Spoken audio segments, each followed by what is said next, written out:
everybody, welcome to Rocket Lasso Live. This is episode number 6 of season 7. How is everyone doing? Looks like it's a little bit quieter today in the chat. How is everybody doing? We're going to need some questions popping up if we're going to be tackling too much. But I hope everybody is doing well on this fine, rainy Wednesday. Things go well over here.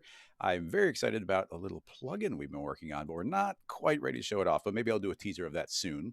And another big announcement is next week is going to be the first guest of the season, and it's going to be Jonathan Winbush. And, he specializes in kind of C4D to Unreal. So start thinking about any questions you might have along those lines, even if they're like basic questions of like how to get started and how to get into it, or more advanced things, or just, how to maybe get into that workflow. So I'm going to be learning a whole bunch of that one as well. The tricky part goes into my setup. I always do like this Skype call, and the Skype call ties into my streaming software. And apparently Skype has been like, there's no more Skype anymore. It's gone. You're supposed to use Teams, but like Teams doesn't plug in. So I have to figure out all the tech for it. But yeah, that's all the stuff over here that's going on. So we can go and start jumping into some Cinema 4D. World Zero had asked a question over on YouTube saying, is there a way to scoot or move points of a spline with a brush similar to the way the grab brush works for sculpting? That's an interesting question. I don't think I've ever tried something like that. So here we are in C4D 2025.2.1. So let's establish a baseline. Let's open up, here's a plane object. And keep in mind, there are a bunch of different brush tools in Cinema, because we've got all the sculpting tools, but then we've also, and I don't imagine the sculpting tools, let's click on sculpting. I don't imagine the sculpting tools will help us much here. For the spline stuff. Now, if you didn't know, you can go to sculpting layout and you get access to all of these really easily. And we got stuff like wax and draw. I think draw is going to be the most helpful. Now, if you click your middle mouse button and you drag it to the right, you can increase the radius. And if you click your middle mouse button and you drag it up and down, you can increase or decrease the strength. So that's always very handy. So if I were to click on this, you can see it's not super strong right now. I can crank this up and now you can see it's just making everything go upward. A very handy brush. And then we've got the different ones. Where's a pull? Like grab. Oh yeah, grab. So that's the one. Yeah, this is the one that World Zero was specifically asking about. It's something like this. Does it work on splines? Now, before we jump into that, let's look at a couple of other tools and just trying to get a baseline here. So under our mesh, we have several other tools. And I kind of know some shortcuts, but I just want to go through here a little bit more manually. So yeah, we got move and we got the iron tool. I used to use the iron tool all the time. Then we've got the brush tool, shortcut MC. We've got the magnet tool, MI. And those are the two main ones I was thinking about. So brush and magnet. So let's try brush. So MC. Now before, is that not popping up? MC. There, okay. Before there was all the sculpting tools, this was the tool. And you can see here that, I'm doing a similar thing. It's constantly refreshing and dragging, but you see I can kind of be sculpting that stuff around and I can still do the same power. So, that's not very different. And you can see that brushes along. And then we had the magnet tool. So that's MI. And the magnet tool is, you're going to see it's doing visually, it's going to do something very similar. They each have different properties inside. Like this one's got things like smear, but then this one, magnet had smooth, but then I think brush maybe at one point didn't have smooth, but you see that they've almost got the same layout. And honestly, I don't remember the difference between them. I don't do a lot of this type of sculpting. So, I know they're there. I've tinkered with them. But now let's see if any of this is applicable to a spline. So here's our rectangle spline, T for scale. And so we have some points on it. I'm going to set this to subdivided, and we can right click and say current state to object. And now you should see that we have a heavily subdivided spline here. So obviously you can grab a point and move it around. So now let's try and use the sculpt tool. And you can see we're on a spline, so it's grayed out. So sculpt tool just doesn't work. So now let's try the brush tool. So let me deselect everything, hit MC, and now we're on the brush. Now we are on the brush tool, but it looks like it's grayed out. So that is not moving. And let's try MI for magnet. And the magnet does work. There you go. That's why we tested all three. And now So now we know that the magnet one is the one that seems like it's going to help. Now it is pulling everything three-dimensionally, so depending on your spline, of course, most splines are going to be 2D. I'd make sure you view it from the correct perspective. So now when I drag it, it's going to only move on, that plane. So it's not moving up and down at all. So that works well. I wonder if how well the other modes work, because we got pull and surface, repel. A lot of these require the normals, but the one I'm curious about is smooth. The smooth work. Oh, that's weird. It's not. It's still just behaving. It's snapping to a bit of the spline, so I guess it always snaps to the nearest point. But this isn't smoothing. This is still just acting like smear. So it might be that smear is the only one that works. Oh no, no. Is that just smearing, or is it? Yeah, it's a little bit weird. Maybe to what degree is this meant to work with splines? Like, I don't know, because like here you can see here, if I actually no, maybe it does work the same way. So you see if I drag up or down, it's a little bit, the way the mouse moves is a little bit weird, but this is kind of spiraling everything. Yeah, I guess if I drag left and right, that's applying the power of it. So now if we go back to the spline and I drag left or right, it's supposed to be spiraling it. Doesn't really feel like a spiral, but what I just found as I did is if I keep on doing a series of tiny clicks, that it does feel a little bit more like it's spiraling around. So is that also, the case for smooth? So like, is it maybe smoothing things, but I have to keep on clicking? No, it doesn't really feel like it is smoothing. So that's too bad. It would have been cool if this was a way of like artistically smoothing out a spline. Doesn't seem to be the case, but yeah, we can drag them around. So yeah, World Zero, hopefully that shows you something that works. Oh, okay. Let's see. Oh, oh wow. I just got a mod warning on the Twitch stream chat because Dean said something about your tool in spin mode, and it was flagging your tool. Somebody saying, oh yeah, so Michael is saying that somebody made a add-on in Blender to easily add damage to edges, and is that possible in C4D? I actually think I do know the thing you're talking about because it's been around in Blender for a long time. Not explicitly. We've got techniques we could do, and we do have the new bool, which might make it significantly easier. So I don't mind attempting to tackle this again. But I do imagine we're gonna hit some limitations. So let's keep that in mind. But let's start out with maybe not just a regular square. We'll do something with a little bit more geometry to it. And keep in mind, I'm going to use mesh with spline so we can keep it parametric. But you could always, let me just show you. Everything I'm about to do, you can just make it editable, select all, Shift-C, edge to spline, and then you can make your spline. So there we go. We've now done the manual version of making a spline version of that we're going to use to clone onto. I'm going to do that parametrically using my tool, Mesh to Spline. So we make a Mesh to Spline. I'm going to say link to an object remotely. And now this is now returning. Let me hide that. Now you see that we're returning the exact same way, but I didn't have to make it editable. Okay, now we've got something to clone onto. So I'm thinking we make a cloner. I'll make a simple cube to start out with. We can get fancier as we go. T for scale down. I'm going to leave them a little bit larger, but we'll start out with that. And then I want to clone onto what? I want to clone onto an object. The object will be the mesh to spline. And yeah, these are all getting cloned around. It's kind of interesting that it's distributing it in this kind of odd way, but that's fine. I'm going to say just, base it off of step.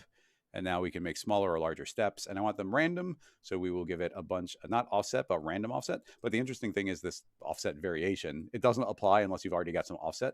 So I'll say 100% offset, which means it doesn't look any different. But now we can actually offset them randomly. So yeah, now we're offsetting those randomly, which means we might get some clustering. We might get some gaps, but that's pretty much what I'm going for. And then we will take that and randomly change them a bit. So we'll make a plane. The plane, we can even say position a little bit. So let's, how much do we want to go here? 555. That's interesting. They're all moving very uniformly. Oh, I guess we're not in random. It's plane. What am I doing? I was supposed to make a random effector. Random effector. Thank you. So now we got 5, 5, 5, just to offset them a little bit, and rotation, of course. So just type in 777, and let's do some scale. And honestly, we can do some non-uniform scale. I almost always do uniform, but we'll do non-uniform. I'll say 0.5, 0.5, 0.5. So there we go. Now we just got a bunch of simple cubes cloned around. Now, obviously, these are the absolute simplest, most basic shape we could be doing. But here's what my hope is, and this is something that we couldn't do in the past, which is why I was kind of intrigued by the question.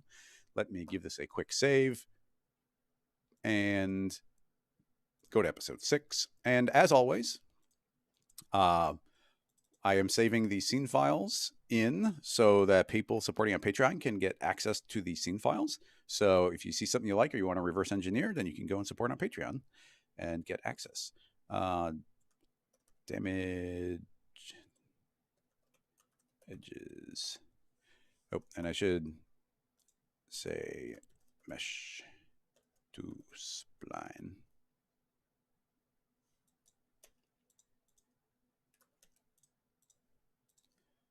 Cool. So that's now saved properly. I always like calling out if I'm using a plugin. Okay. Now, here's what I want to do is the new Boolean object does a better job of dealing with like hierarchies of objects. So now you see we just dropped this in, but you can already see that something's happening here. If I go inside, you can see, hopefully, I don't know for a fact, hard to tell. Let's really widen our view. Yeah, you can see that those two have now merged together. So I think in the past we couldn't do that with a bool, but now everything that's intersecting should be getting kind of welded into each other. Depending on your layers, depending on how crazy your geometry is, you could always get a bad bools. That can still happen. But now those have merged in. Okay, so now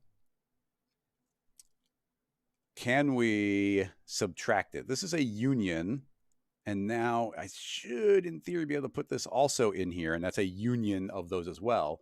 But if I right click on this geometry, we can go to modeling tags and use the new Boolean tag. And I'm going to say, actually, this is supposed to like merge with the others in a different way. But I think, do I have to change the order of operations? Because essentially I want to subtract, but that's subtracting from the original one. So can I move that up and have it subtract? No, see, the first object it can't be applied to. So we might need to do a second. It can't be a union. It can't be intersect. It's not subtract. Isn't working without just chops it out. So yeah, I wanted to use a tag, but I think just given the hierarchy as we have it, that's not going to work. So I'll just make a duplicate of that. So we'll bool the bool, still valid workflow. A subtract B. So we'll say A subtract B, and now we get those random bytes taken out of it. Now there are less settings inside of the bool, and I guess I would love. I guess I'm making a request to Max on that. It's like I would love things like I want to return this as an n-gon if possible to make that like a lot cleaner. And also there's no option here to create edge selections, which the old one did. Like we can select the intersection edges, which is cool, but we can't turn it into an n-gon. So, keep that in mind. So now you can see we get these little bytes coming out of it. Now, these are all just like little cubes going around taking these bytes out, which, could be valid. And let's see how far we can push it. I'll give that a quick save. Let's grab our step, and I'm going to double the amount. So now, double the chunks on there. Overall, they're probably a little bit large. So why don't we drop this down to like 5 by 5 by 5? And let's try pushing it further. Now, already I can see, oh no, I thought that was a bad bool, but it's just, you see edges depending on how you zoom out, and it's just on the edge oddly. So, okay, let's double that again. Okay, see now it didn't return anything. So I think given this, yeah, so we got all this crazy geometry and we're returning what it considered to be like a bad bool or bad geometry. It didn't know what to do with it. So it just didn't return anything. So that can still be a problem. And I mean, and some of this might make sense. It could be that we've got like weird bools that 2 points are perfectly on top of each other and then edges get merged in some weird way. And, it's like, given the fact that we're feeding in a lot of random nonsense here, I'm not surprised that you'd end up with some bad geometry. Now, having said that, it's entirely possible that if we just do things like change the random seed, you see in this particular seed, it was fine. And it didn't mind like this layout. So just keep in mind, we keep throwing this type of geometry and it might be able to make some like okay shapes. Now, I don't think this looks good yet. Let's try pushing things a little bit further. I'm going to grab this cube and let's subdivide it by, well, let's give it some, segments. And I kind of want to just round it out. So let's just make a smooth. What's cool here is if I put a smoothing deformer as a child of the cube, and we don't need much. So let's just drop this down. And yeah, even just 1 or 2 layers of smoothing is just going to round it out so it looks more like a kind of like a pebble. What's cool is it's not calculating that again and again and again. It's just calculating at 1 cube, and then the result of that gets cloned. So now we do that, and okay, it took a little bit to calculate because there's just more going on, but now you can see that we are getting, more little sort of rounded chunks. If we do this, you can see that, it's going to look like some little, maybe a little bit more like some breaks. Let's go to our random and offset this randomly a little bit less. So just 1, and now you can see everything's a little bit more clearly on the edge. So it's like, okay, potentially this is working. Potentially that's something we're looking for. Now you could see that if we keep on doing this more and more and more, that we're going to get some nice kind of broken apart edges. But I feel like the bool is going to get slower and slower. Keep in mind, I'm kind of working my way up to some different techniques. So now every time we lower it, I think we are dramatically increasing the chance that we're going to get something that it doesn't like. So keep that in mind. Again, I bet different random seeds, we will end up with one that it doesn't mind, but I don't like how, given this type of rig, and I might have just found one, it did refresh, but yeah, it's just not liking this, and it's definitely doing some crazy hiccup calculation. Now keep in mind, it did calculate, so I think it's just big and complicated, and there's a lot going on, but you can see we're quickly hitting a limit of how many of these like individual Boolean operations we can do. So with that in mind, we need to start thinking about this a little bit differently. So instead of doing it as like a whole bunch of these different Boolean operations, let's yank this out. And now we've got all these little chunks going on. So maybe we could throw the end result of that into a volume builder, into a volume mesher. Now everything's pretty small here, so we're going to drop our voxel size quite small. And now we're going to get these blobs. And now we've got these blobs. In theory, we could even modify those blobs. But if we modify the blobs, we probably have to which is not necessarily a bad thing, but we'd have to re-volume builderize them. And the reason I say that is let me just show you. Let's say I just want to add more, like, it's like, okay, here they are, and we got these cool little blobs, but we want them to be a little bit more chaotic. And I'm going to go with maximum chaos here. I'm going to drag in a random, and we're going to treat this as a deform. Sorry, can't spell today. A random deform, and I'm going to immediately drop this down to 1 by 1 by 1. Now let's go to deform and say deform the points. And you see these are all now exploding outward completely randomly. So, if we keep on pushing this, let's say to 3 by 3 by 3, say, okay, we got like all this like kind of imperfection going on, which is, potentially cool. But now, obviously we could never do a Boolean from this. That would be like the worst thing ever. But now if I duplicate the entire rig, let's get rid of that random, get rid of this. So now I've got a fresh volume builder. Let's go and drop the result, this chaos result, into that. And now it's going to reblob. And now you can see that we've got a watertight, like kind of messed up version of it. So we could iterate and layer things in like that to get additional imperfections. Now that doesn't look horrible to me, but let's see if we can throw that into a remesh, which we do have that power to do now. So if we throw this into a remesher, then there's quite a bit of geometry, but you can see it's now remeshing, and we should get way cleaner geometry that in theory a bool is going to have less of a problem with. Now my inclination is always like, we have to have a volume meshers have a relatively high resolution so it actually gets created. But once it's got that resolution, then we can drop our mesh density down significantly further and essentially still get the essence of what we're going for with way less geometry. I'm also going to turn adaptiveness down to 0 because I want all the polygons distribution to be very even. So we don't kind of get little pinchy polygon areas. So now that's, it's like, okay, cool. We've got a result. We've got these blobs going around. Now I think now that we're seeing a result, even before we bool, we kind of have an idea of what that's going to look like. So immediately save it. And before we go further, let's make it look better. So I'm going to turn off the remesh because it takes a while. And let's do things like, I don't think we need the smoothing anymore, although it does make it a little more chunky. But yeah, that's fine. And I'm going to make the cubes be even smaller.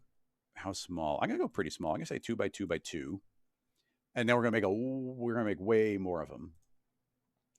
So I'm going to say not quite triple, but quite a few more.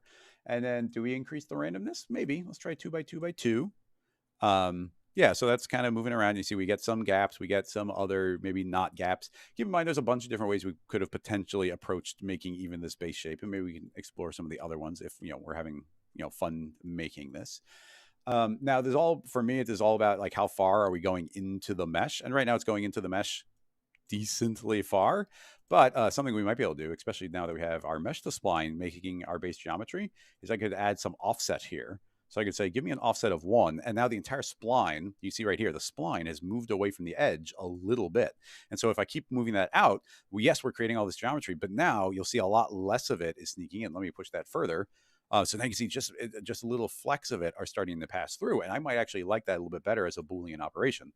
So we created all this extra mesh outside, but I only want a little bit of it to be intersecting.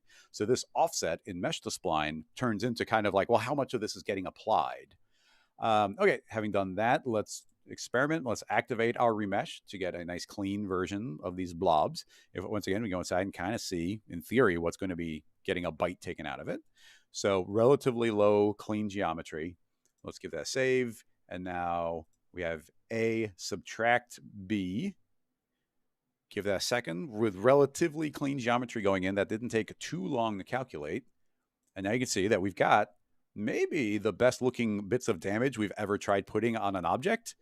So I'm not sure how different their Boolean algorithms are, but it's possible that we get nicer looking Booleans from it. But yeah, I think that actually doesn't look bad. Like all these different areas getting little flecks of damage, lots of randomness.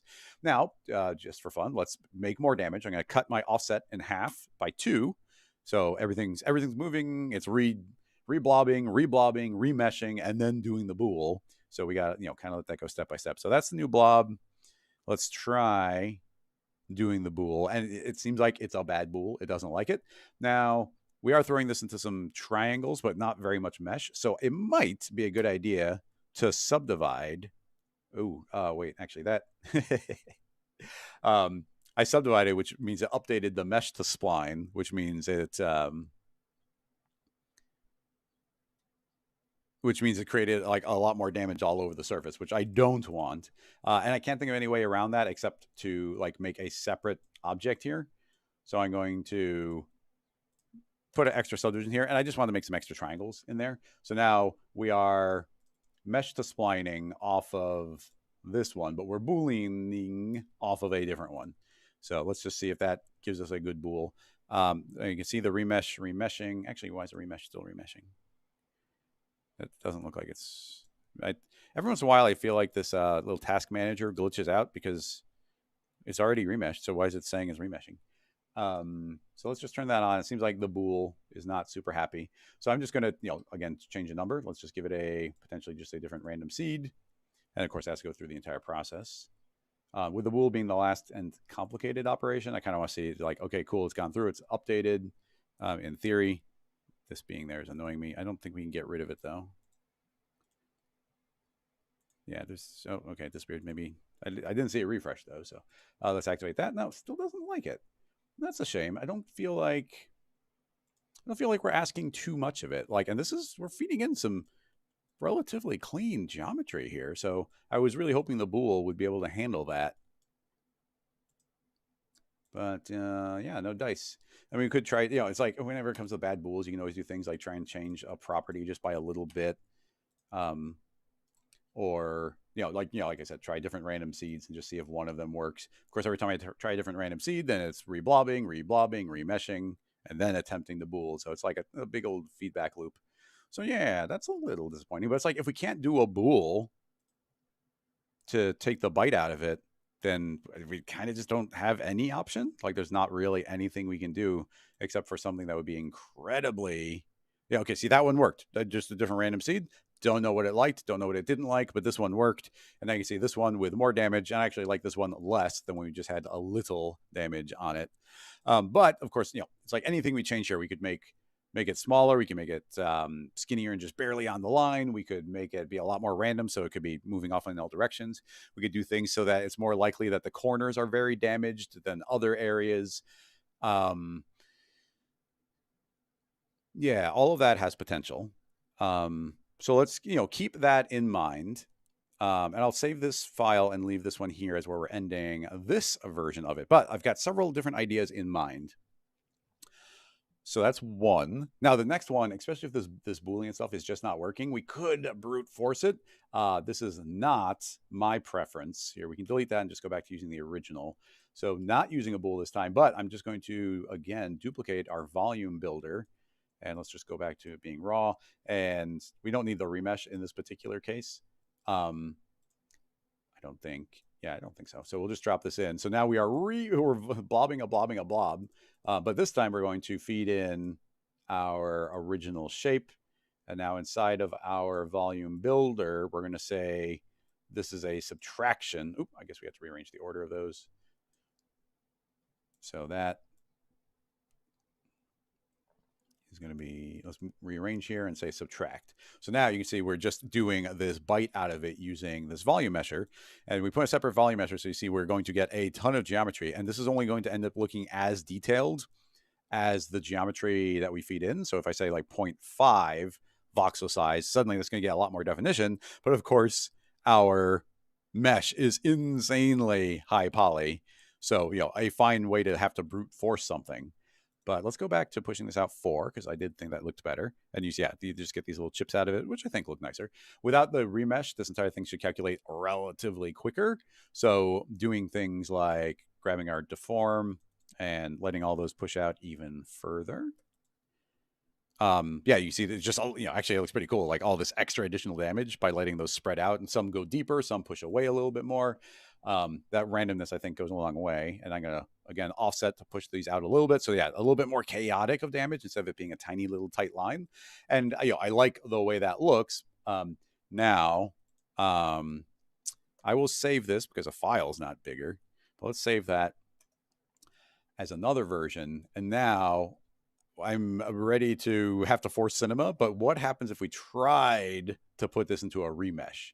Like, is there any chance it can handle something with this many polygons? Keep in mind, it's a pretty clean mesh. So I'm going to say, I don't want the adaptiveness, but I'm going to say, give us only like 10% of the original polygons, because this is so dense. So let's drop that in, just see if there's any hope of this doing anything. This might be as simple as like the sheer number of polygons we have, because you can see this little progress bar. I don't think we have time for that. Even if it could finish, like, we're not going to wait for it. Okay, so that's another idea. Which, again, this looks good. If that's not a worry, then that could totally work for you. Now, is it the last idea? I kind of said we could do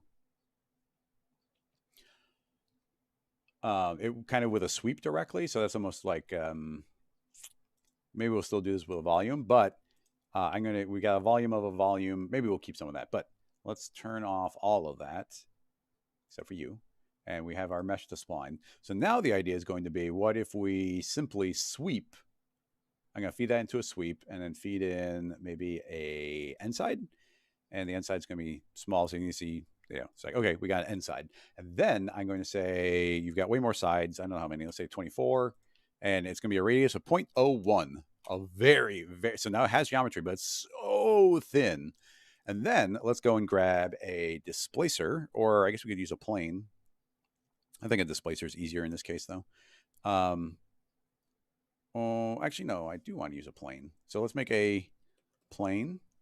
And the plane is going to deform the sweep. So I'll call it a plane.deform.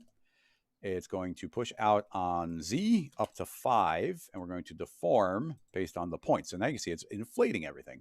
Now, this original spline needs to be heavily subdivided. So let's change our, we need to modify our original mesh spline. So we could say enable and reinterpret with a subdivide, although, it's Bezier, so set that to linear. And now you can see it's subdivided. I can say just like 2 or 3. We needed that to be fairly heavily subdivided. The plane probably doesn't have to push out quite as much. Let's try like 3. And now we go into our field, and I'll drop in a random field. And now you see we've got this noise getting applied. So I'll say, okay, random field, I want you to be something messy like a Luca. And we can scale it until we see, a bit of uniformity, not too much. And then we probably want to remap it. So I will make a curve. And with this curve, we can start dragging in this minimal area. And now you can see that we're getting areas that are thicker and areas that are thinner. Now, one of the problems with this setup is that it's this kind of perfect spiral radial. It kind of looks like this lathe effect on it. So that lack of uniformity on there could actually kind of damage us a little bit. Like, I just think it's a little kind of uniform. But let's keep cropping some of this out so we just get these occasional bumps and maybe even increase them a little bit. Luca honestly might not be the noise to go with here. Let's try FBM. Yeah, FBM is going to give us a little bit more like these chunks going around. So we get these super thin areas and we get these larger areas. For the most part, like we got those little micro ones, but I'm going to say, let's not worry about micro. It's like as soon as you're there at all, you're going to go up quite a bit. So we're there or we're not there. So, pull this back and now you see we're getting occasional chunks on there. Now, the thought would be, we're not using all these clones. We don't need the random anymore, but we could drop the result of this sweep directly into one of our volume builders. And then as soon as I mesh it, you're going to see that they're going to turn to blobs and that extra bit of line disappears because it's smaller than the kind of resolution of the volume builder. So it's, you see this was another way of making those blobs instead of cloning a bunch of cubes.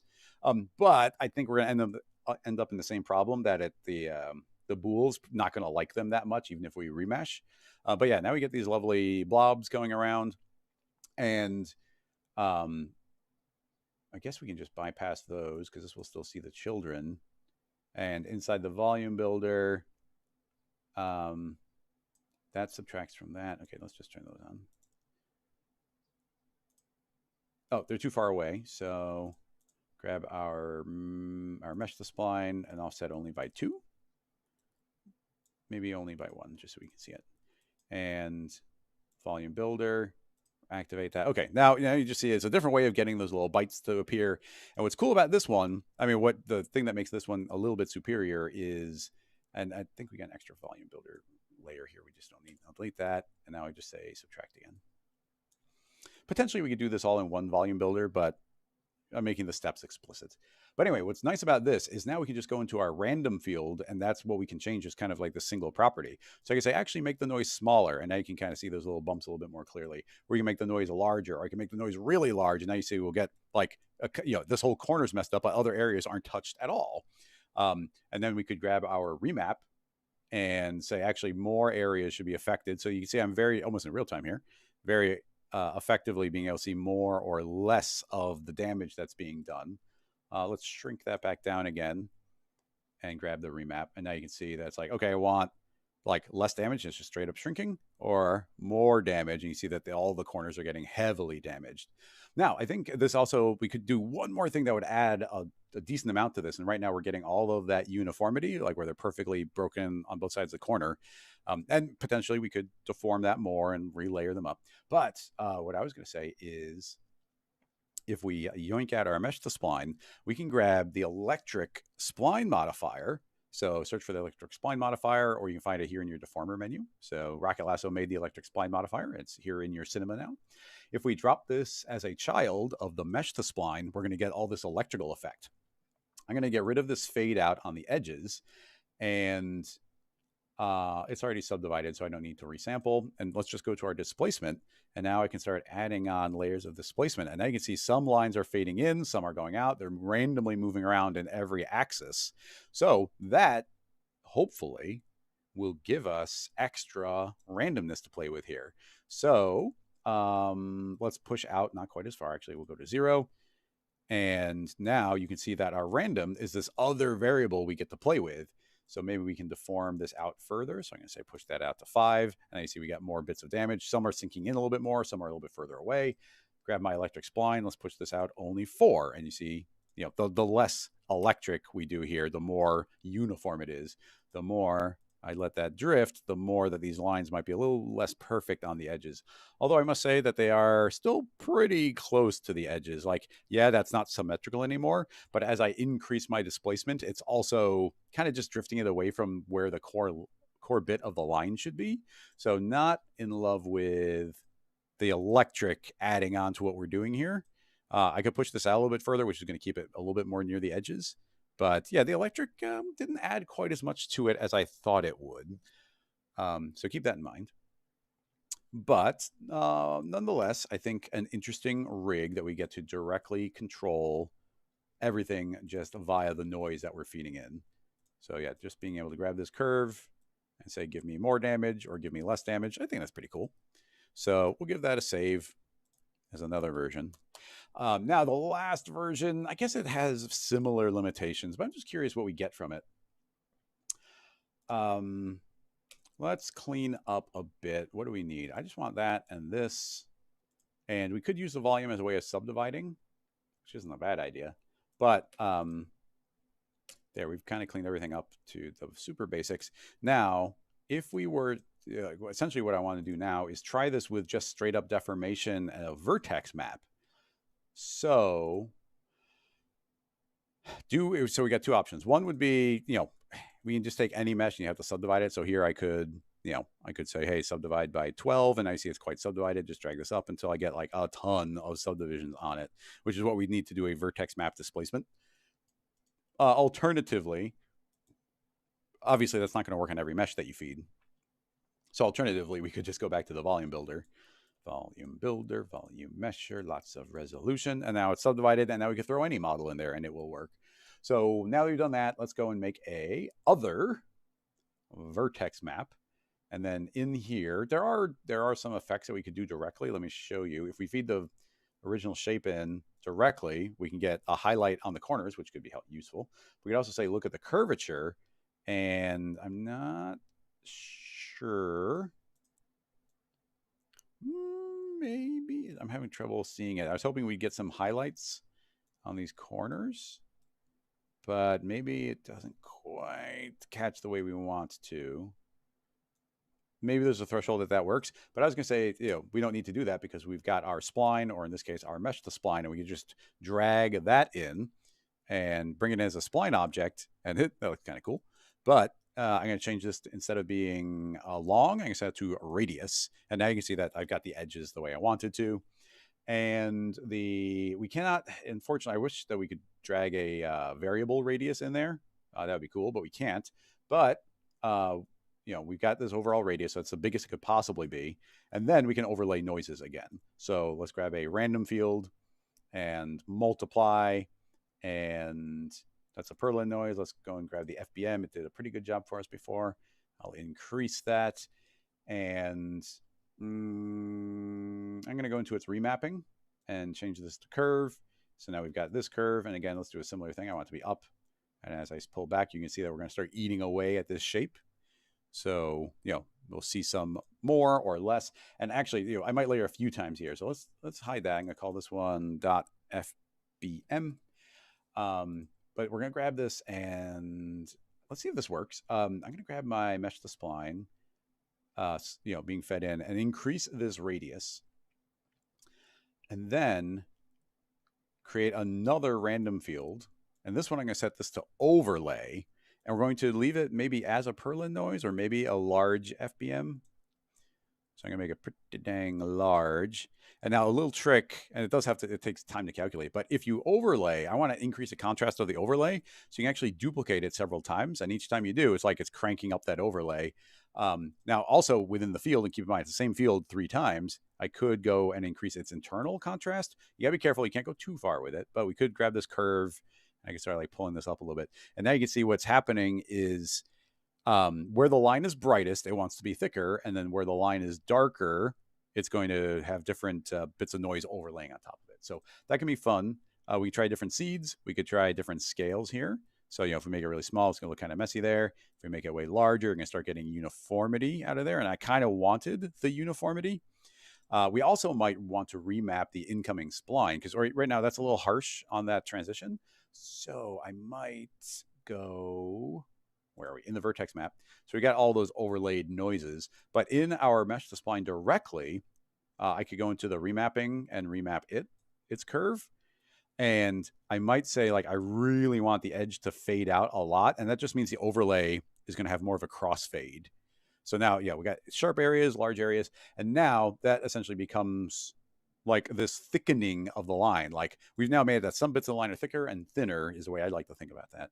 And then we can bring in our FBM overlay. So I can activate that. And now we're kind of erasing out chunks of it in a very kind of blatant, literal way there. Now we might want to give that a little bit of transition here. We might not.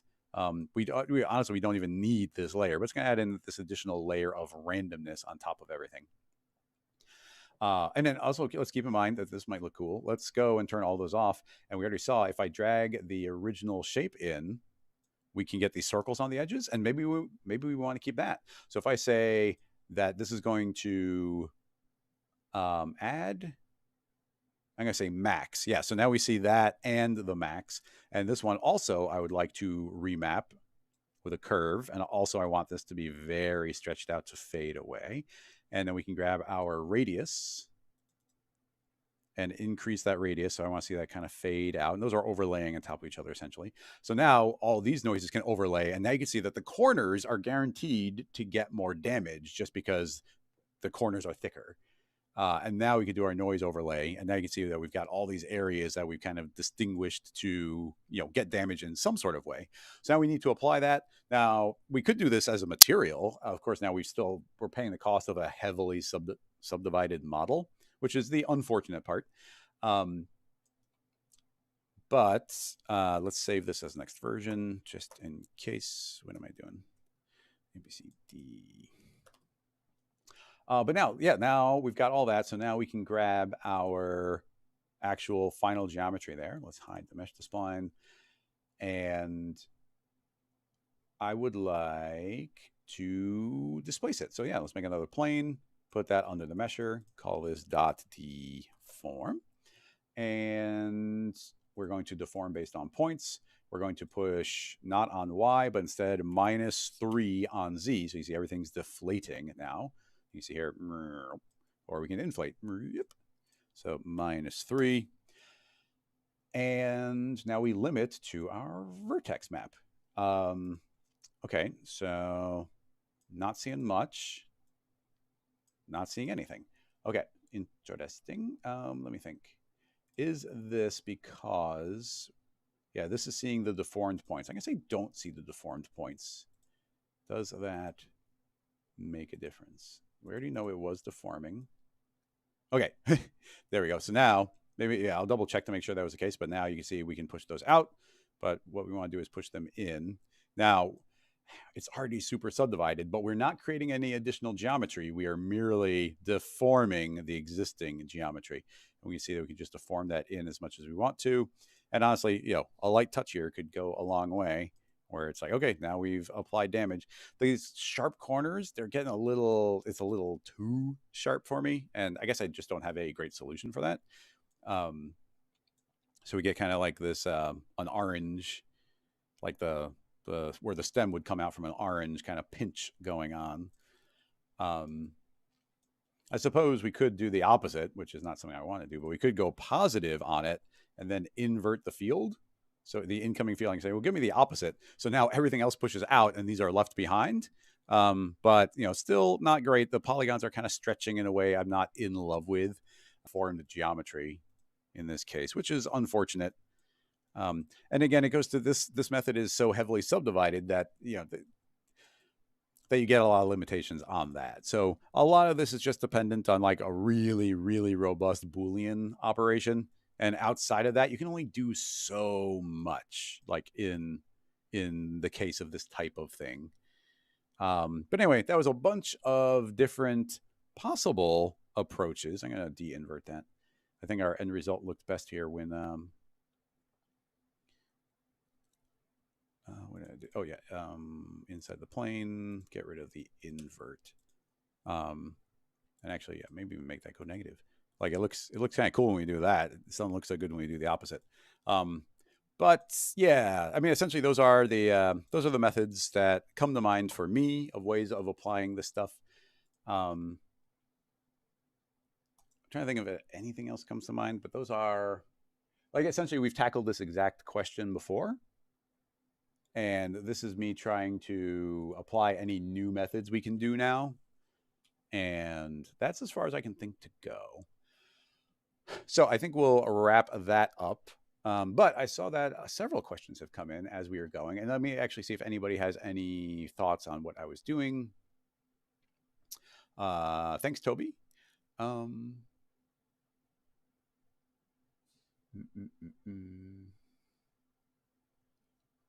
done on plugins? Yeah, Rob, you referred to that sometime earlier. Abdo, hello, welcome. District, YouTube, if you want to post Instagram links, you totally can. It just goes to YouTube does not allow the posting of links in chats. Which you can make, makes sense. Obviously, in my stream, we got like lots of artists here who are here to learn and contribute. But you imagine most people's live streams that people be posting like horrible like links to things.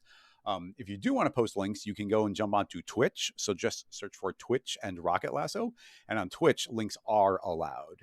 So you can head on over there, and if you want to post that link, you can.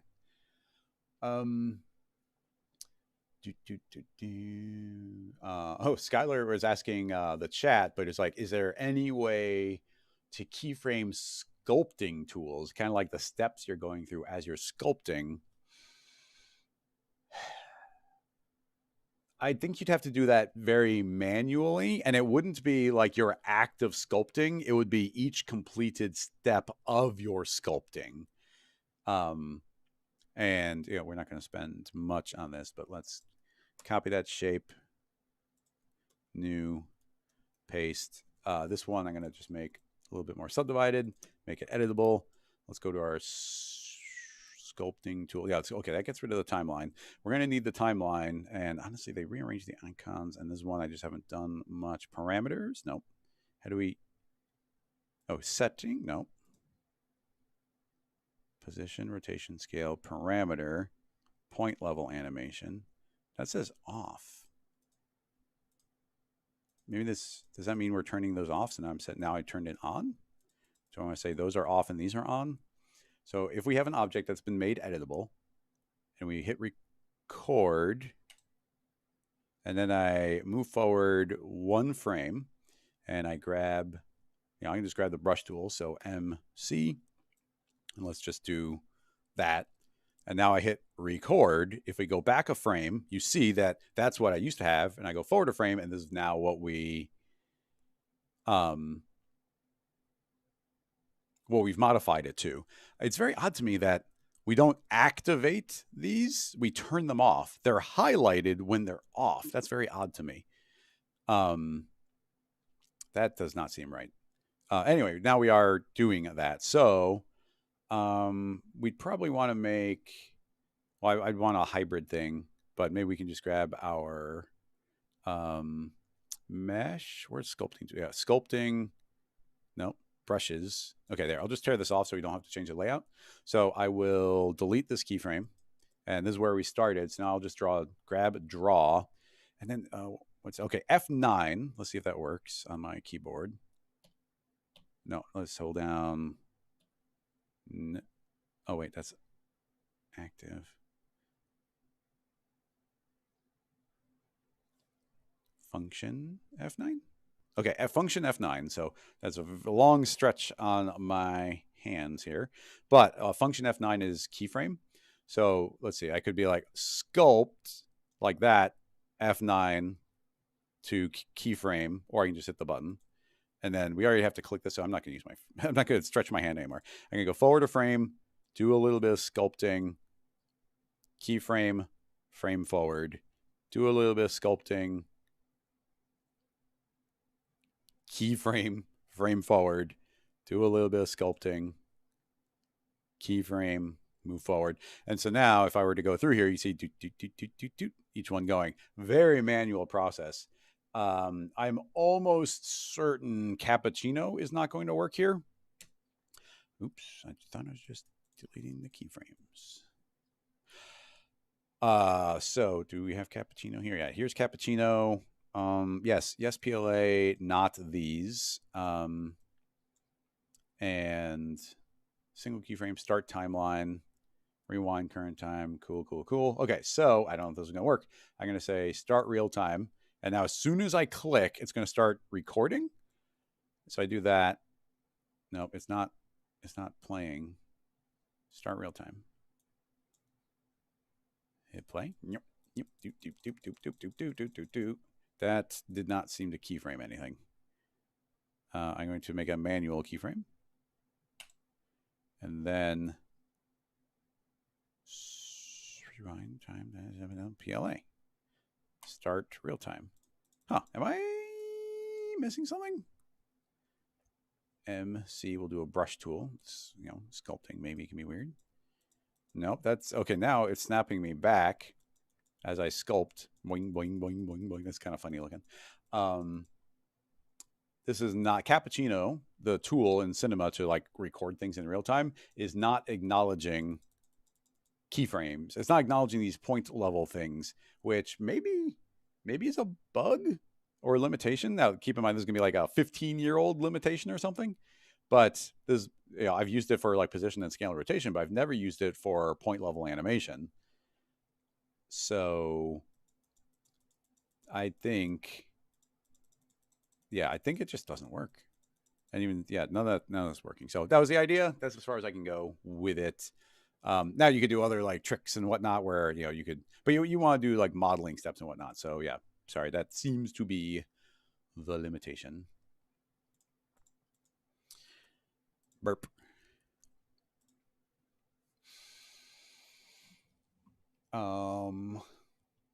Oh yeah, well, I just closed the file, but I could have grabbed all those keyframes. I just went forward one frame, but I could have dragged those points along the timeline and put like 5 frames in between them, and then there'd be a 5-frame transition between each one. I don't think it would look that good, but it would work. Let's see. I'm gonna jump back over to Twitch because we have some actual links and questions coming in. Okay, I don't know if your name is supposed to be able to be pronounceable, but there's a name here that's asking a question that I've never seen the name here, and it's Smidge. Smidge. I'm gonna say Smidge, but it ends with a J and an H. I'm not sure how to pronounce that. So you said animated cotton wool spool. Let me click on it and mute just in case. And this seems to be a still. I'll pull up it on the screen in a second. I'm just trying to see what I'm dealing with here. Is it a still? I think it's a still, but you are saying animated cotton spool, but this doesn't seem to be animated.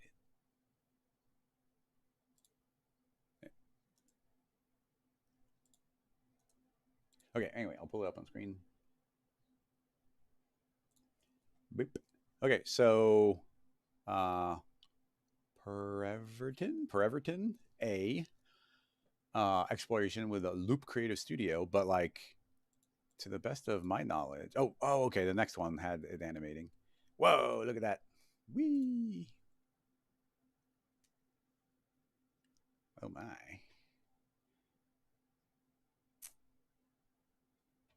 Okay, so yeah, it looks like they worked on an entire spot with all this thread stuff.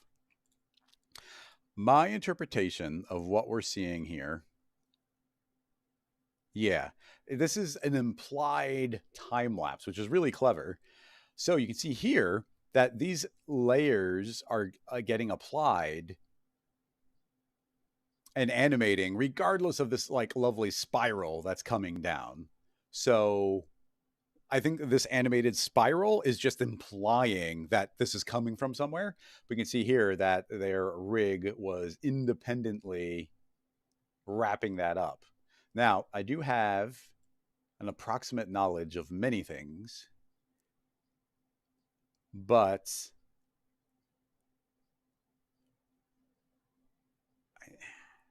in some ways those look like they're intersecting to me. Like that seemed fine. They seem to layer on top of each other, but the way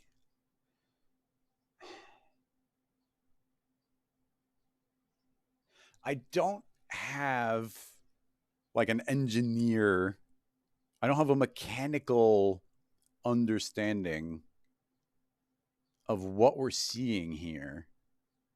Because do you see like right there at the beginning, if you look right there, it almost feels like they're just overlapping. Like those are just passing right through each other.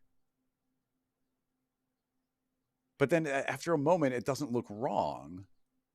But actually, it does kind of look wrong. I think this might even be more faked. And I mean, it's amazing. It looks so good because I think there's a lot of like really clever trickery going on here, like visual trickery. because that just looks like they're intersecting to me. They look, you see that layer, it just passes through the other one.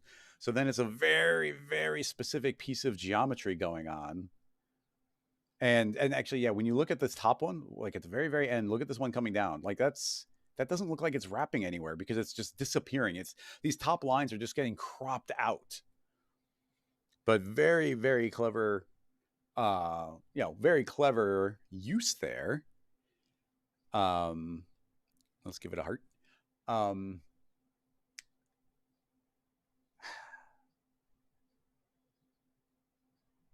So then to me, it turns into like, we could try and make the equivalent fake on it, or we'd have to do research on how a spool like this is really spooled up.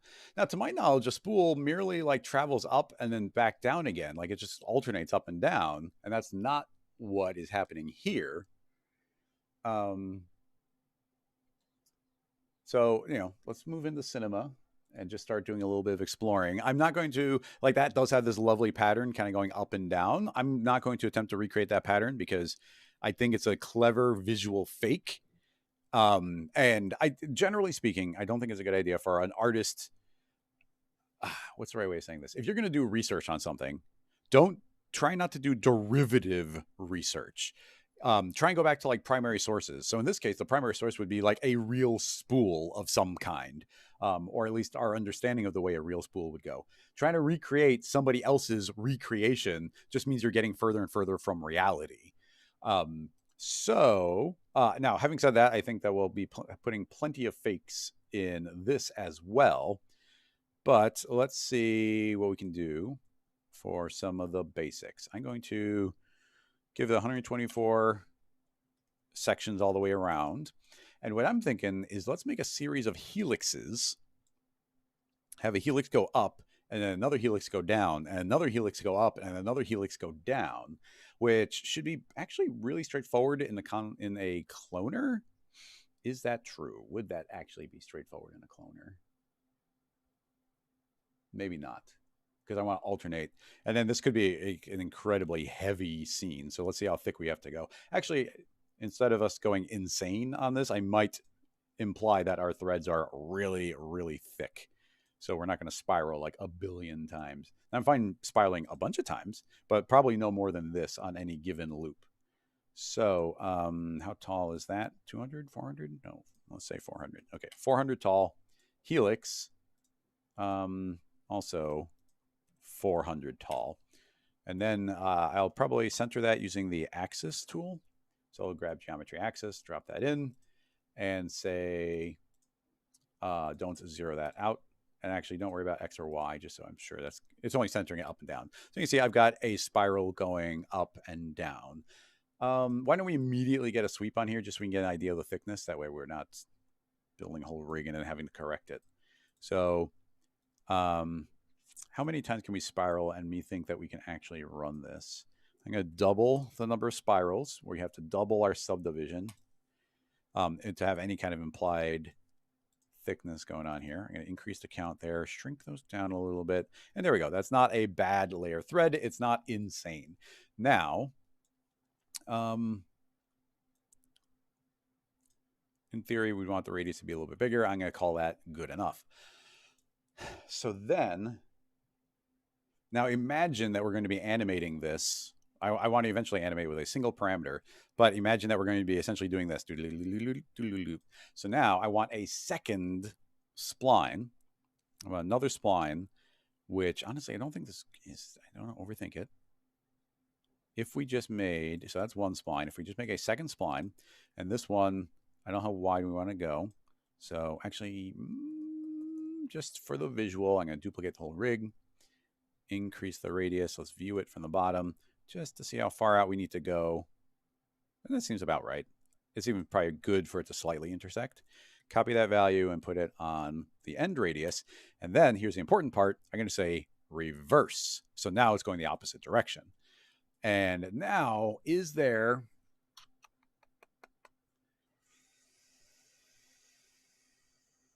can I maybe, I'm trying to think of a way that I could put this into a cloner and make them, because we need one that goes up, one that goes down. But could I make one a child of the other? Or maybe, actually, I think if we make a connect, don't weld, put in the connect, drop that in. So that is one, and that, that can now be singularly swept. I'll hit save. I didn't save yet, so let's make our second project here. 2A, for anybody who wasn't here earlier, these scene files are available later today to everyone on Patreon. Well, not everybody. You have to be at the engineer tier, but for Patreon supporters. Threads. Animating on. Okay, so now we've got that. I'm going to make a cloner. It's going to be linear. It's going to not offset, and we don't want to go crazy, so we'll only do 3. And it's going to blend between 2 rigs. So I'm going to say, please blend both of these hierarchies. Instead of iterating, we will blend. And let's grab this, and we need to... we're blending. It's going to be a bit fussy. Given the nature of this, I wonder if I actually can just get away with scaling this. Let's take that and put that into a connect and don't weld. So now we actually see the sweeps. And can I just scale these? And we do need 2 of them. I did need both of those because we need one up then down, then up then down. So at 116, that's pretty dang close to just scaling outward. So yeah, okay, I didn't need to do the complicated blend. Let's put that back to iterate. And yeah, we can just scale those up. So if these are all being fed in order, so it's like the first clone, the first spline of the first clone, the second spline of the second clone, the second clone, the first spline of the second clone, the second spline of the second clone. So, and we're seeing all of those. So can the sweep handle that? Now, I expect every percentage here to be like a massive amount of movement here. But the hope here is that as I let this travel up, it's going to travel up and then travel down and then travel up and then travel down just based on what we have here. So let's see. I say travel up and then travel down and travel up and travel down. Pretty cool. Pretty much exactly what I want. Yeah, and it's even going to go all the way down the bottom. Now, technically, they're not connected at the top. If we wanted, we could make it editable and weld the proper points, etc. But that's working pretty well. It's getting thicker. The rig is built in such a way that's not going to be super hard. Like we could, because they're identical, we could put more spirals in just by changing both. We can make it taller just by changing both. We can make it thicker just by making more clones. Let's go ahead and make 2 more layers of clones. And they're pushing out. It does look like each one is scaling a bit more than the one before. So you can see that as we go, it's like we're getting bigger and bigger gaps. I don't have an elegant solution to that, but instead of doing this at 100 by 100 or by scaling these like absolute percentages, so per step they're applied, if we do essentially the equivalent by making a step effector, and I'm going to say that I want to, yes, scale, but not uniformly. And I'm going to say well, it's all of them. So 1.16 was the old. I just need to eyeball it. So I'm going to pull that in. So that seems to be the amount. So we type those in, and I see it's still doing that same scale problem where they get further and further away. Keep in mind the thickness isn't changing because that's coming from the sweep. This is just the raw splines that we're worried about cloning. You see it's further and further and further, but now that we are in the step, we could use this spline remap. Hang on. Excuse me. We've got the spline remap, so I could apply it differently. And this is where I said it's not elegant, but you can see that if I remap this kind of smoothly, yeah, a little bit of an arc there. Just a little bit. You can see that I can actually remap it so they go back to looking kind of even. So unelegant in that we have to go and modify that manually, but it still works. And yeah, that should automatically work there as well. This actually be a kind of a fun place to use field driver, and that would be the Maxon field driver or the Rocket Lasso field driver. And that's just because we've got this one parameter that we were going to be constantly changing it around. So grabbing this growth parameter, let's try the Maxon way, which I haven't done in a long time. I'm going to say add, And now we've added a new field driver tag that came out a little while ago. And now under fields, we could feed something in. Now, there is the Maxon time object. And the shape is none, a rate of 30. I'm going to say I want 90. And we're dragging this parameter. I'm going to say it's going to start at 0 and then go to 100. Let's hit play. Okay, yeah, so that did work the way I thought it would. Now, personally, that's the Maxon timer. Personally, with the Rocket Lasso in our field driver, but you can also use it with the Maxon one. We made a bunch of different fields, and we have something called the Rocket timer. So if we drop that in, it's sort of like that Maxon one, but we have a lot more options as far as like how many times it loops and it yo-yos and plays once, and we have this automatic spline remap. So I can say over the course of the time from 0 to 90, and you see we have a start time and end time. I want it to travel, what amount. And we could even say it's going to start out gentle, and then it's going to probably ease out at the very end. But yeah, now we can start out a little bit slower, and then faster, faster, faster, faster, and then it's done at the end. So anyway, but it's using the field driver. What's cool about this is now instead of worrying about any keyframes, we can always just come in here and modify the value here and then get a different end result. Or even here, like, we're super easy now to like swap the values. So yeah, even using the Maxon one, I can say actually it's going to start at 100 and end at 0. So now the exact same thing's happening, but in reverse. So very quick to change. So just another way of doing, essentially it's like doing keyframes parametrically. But I think we have to go up instead of down.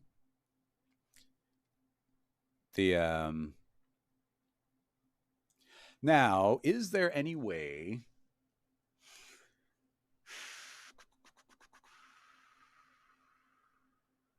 Is there any way to imply that spinning helix, or is that just like a fake? Because this is like the way the thread's coming on here is so fast. It's also not one continuous spline. So actually, yeah, okay. So I'm going to modify some stuff here a little bit. And then here I'm going to show you maybe the field driver. Hopefully the Maxon field driver works here. But instead of the sweep doing the animating, and can I just yoink that off and will it stop? Yeah, that seems to have stopped it. I'm going to put that back up to 100%. Instead, we have this final spline here, and I'm going to use, let's hit save. I'm going to make a trim. So this is the Rocket Lasso trim modifier. So essentially, I'm going to say, take the end result of the spline. So let's grab that and see if it works. I'm going to say not per segment, so on all of them. And yeah, now you can see it's doing the exact same thing. So essentially, that's what we want to drive. So I'm going to drag that onto the trim. And can I drag that onto the tag? Yes. Okay, nice. We were able to modify that. Okay, so now we're doing the same thing, except instead of the sweep animating, it's actually the spline itself getting erased out.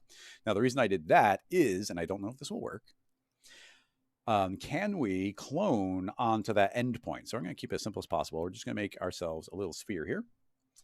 And set it to automatic. Set that to bright red. Right-click, animation tag, align to spline, put it at the end just for calculation order.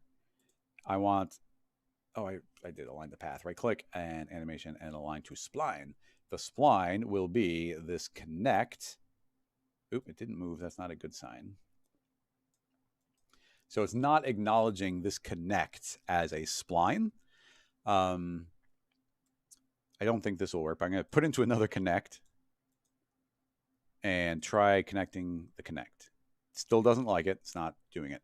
The last try to make that work, let's yoink that back out again, is trick it into being a spline by feeding it to a spline mask, which is an old school trick. Does that still? Yeah, it still animates. So spline mask is essentially not doing anything, but the spline mask is able to consume the connect object, but still return itself as a spline. So now can we tell this aligned to the spline that you're looking at a real spline? And unfortunately, still no. Okay, what is up with you? Turn off the trim just to remove a variable. That is kind of a big surprise there. I thought for sure that the spline mask would work. It's just, I mean, yeah, it's going to connect, but then it's the spline mask seems, it's still sweeping. So that means Cinema, at least the sweep, is acknowledging this as a spline. Presumably the spline mask is a spline. So this aligned the spline. Well, okay, I got one more method. I bet it will work. Yeah, not the most elegant, but here's the trick. Instead of using the align the spline, I'm going to feed this into a cloner of an object. And, oh, maybe this won't work, but let's find out. Let's change the color.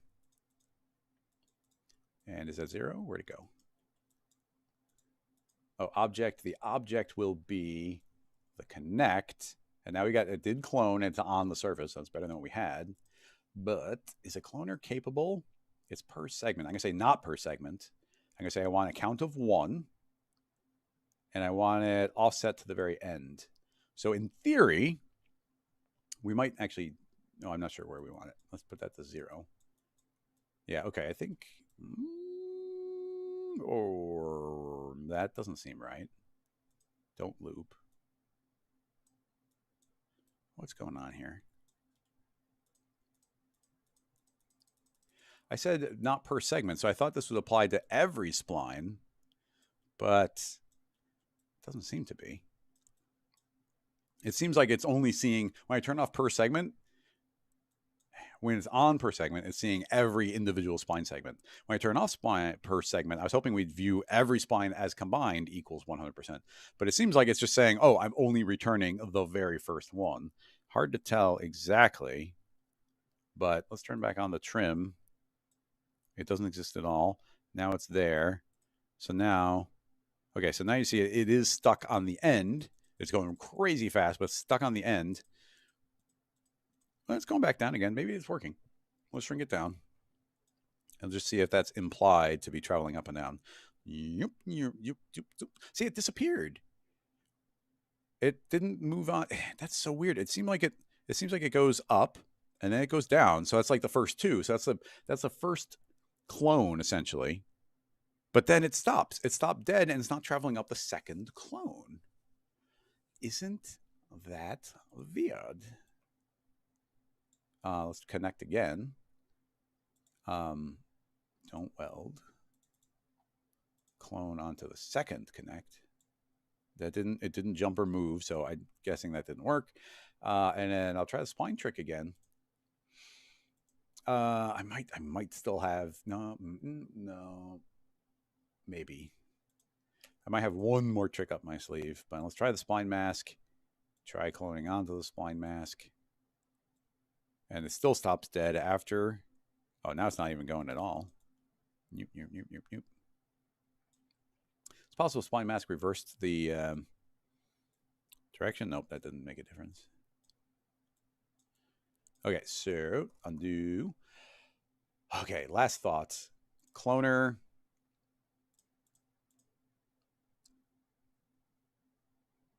Clone onto the connect. Create 1. Do all. So now we got 1 sphere. Is it the same sphere though? See, now it's second sphere going up, second sphere going down. So it's probably not even 1. Each one is doing its own spline. Yeah, that doesn't work.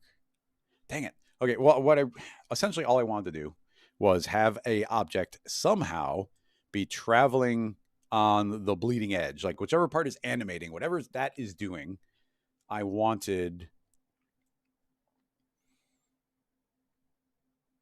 our line to be traveling.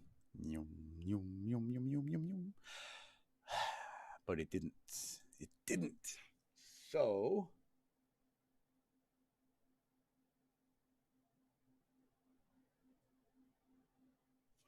yeah, that's unfortunate. Because essentially I was going to, if we get that working, we're going to try and explore ways of making the helix, having a helix kind of like the effect that we saw in the other thing. Like I have a helix kind of spinning around doing its thing. I was trying to make it a little bit more real. But it is resistant. It is resistant to making it more real. Okay, I have a thought. That would ruin. Would that ruin? Okay, well, I have a weird thought. I mean, I'm having fun exploring it. I don't know if this will work. And I'm going to turn off the cloner. We'll leave the cloner on, actually. We'll just yoink it out. And I have a thought of, can we join these splines together parametrically? And the thought is cloning onto them with the matrix. Maybe we can try to do it directly. If we feed this connect into a tracer, let's visually hide the original. I'm going to say connect all elements. And you see vertices is on. We never leave vertices on. But with any luck, you can now see that it seems like we go all the way at the first spiral. And as we get to the end, it suddenly connects to the other one. And then in theory is traveling its way all the way back down again. I wonder if my second one that's further out, that's up on the top, if it should be spiraling the opposite direction. Oh yeah, there. So yeah, this makes more sense for a thread. So it's kind of like we got the top and now we bunch out and now we continue spiraling the same way. So it doesn't go opposite ways. It's constantly spinning the same way, but goes up and then down and up and down. Okay. So the tracer has successfully interconnected the first spline to the second spline. Just out of curiosity, if we drop that into the connect, don't need the cloner, and the trim should just work on the tracer. Does that work? It goes up and then goes down. Okay, seemingly that's fine. Now the question is, can the tracer see the cloned version? Because it's still in the, I built the rig in a very specific way so the indexes would be in the proper order. So those are doing their thing. And now I guarantee we're going to have to connect those. I'll just do it right away. Grab the tracer and not look at that connect, but instead this connect. And it's a little bit visually hard to tell. So let's just scrub. Yep, look. Okay, that did work. Cool. Interestingly, it seems like, yeah, the timer's looping us at frame 90, so it disappears at the last frame. Okay, so now we've got that continuous spline going. We don't need to visually see that original, and now we do have a literal single line traveling all the way along. We might even be able to grab the second helix and just give it a smidge of a rotation, just so it kind of, a little bit smoother rotating out. Although, oops.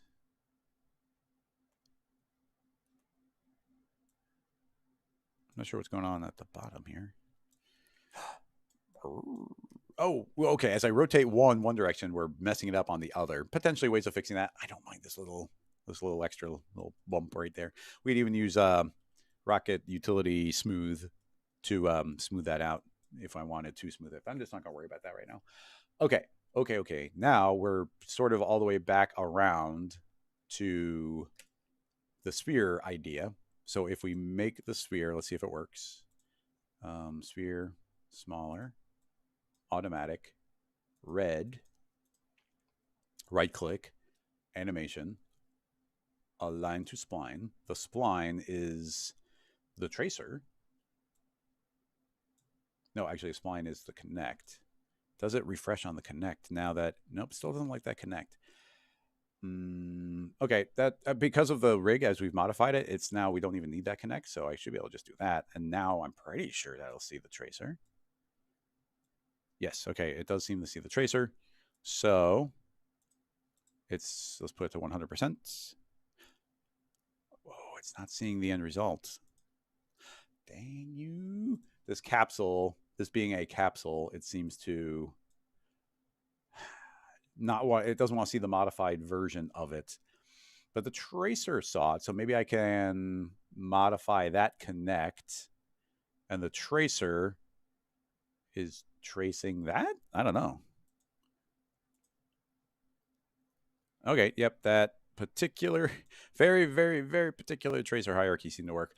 Although the trim spline, when we erase everything out, those segments still, I guess, look like they're technically existing, at least to the extent that the tracer can acknowledge it. So I think for simplicity, I'm just going to, we're spending a lot of time here. If we just give this any length, like 0.1, 0.01, it's fine. So there's just a little bit of thread already there. Maybe 0.1. Oh, it looks like there's just straight up 0 and 1. Maybe it's just a loop point. That's whatever. That's fine. We're spending too much on this already. Okay, so that is spiraling around. It is incredibly fast. With some motion blur, though, that actually might work pretty well. So, does this work? Let's make a helix, and this one's going to be pivoting from the bottom.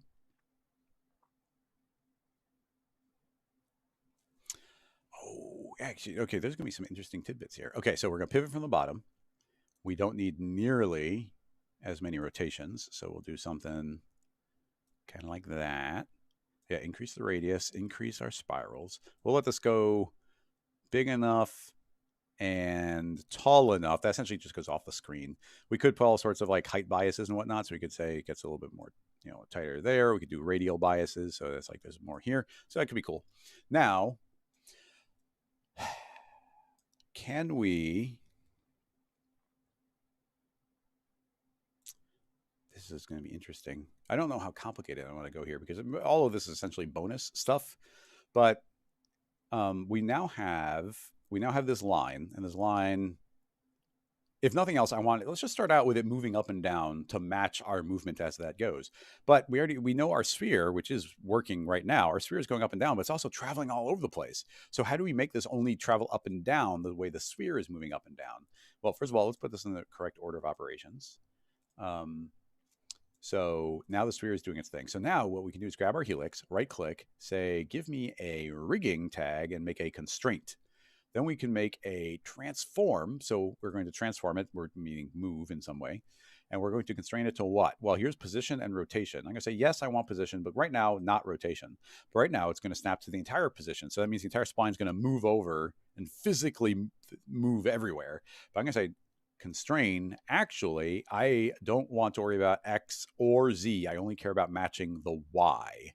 So what do we want to link to? I want to link to that sphere that we had. So you see it moved up and down, but if I select our helix, it is still on 0, 0 on X and Y because I turned off X and Z from it. So now we have a helix doing its own thing. And if I hit play, you see it's moving up and down correctly to where our thread is, and it's not moving around, which is pretty much what we want from there. Now I wanted to rotate to aim at the sphere. So I don't think that's particularly difficult. Right now you see it's only moving up and down. It's not actually spinning. This axis isn't. So let's just... I'm going to make a null. I'm going to move that null up into the air. I'm going to say aim Y. And let's, on this same tag, I can say I want to add another effect. I want to add a up vector. So the up vector is going to say on the axis of... Oh, I'm going to do this right. Do we just use target? Yeah, I always... Okay, I'm going to do this wrong at least one time because I always do. The up vector is going to be the Y, and the axis is going to be Z. That might be fine. So I put in the Y. I don't think anything will change yet. Nothing changed. And then we say we also want to aim at something. So Y is stuck always aiming upward, but our aim is going to be on Z plus, and our Z plus is going to aim at what? Well, it's going to aim at the sphere. So the hope here is it doesn't tilt at all, but it'll spin. Boop. Okay, I think we did it right the first time. So you can see only one axis has rotated because I told it always has to aim. Its up vector is always up at that null. It's always up at Y. But now I want the Z to always aim wherever the sphere is. So now it moves up and down on the sphere, only on Y. And it aims its Z axis at wherever the sphere currently is.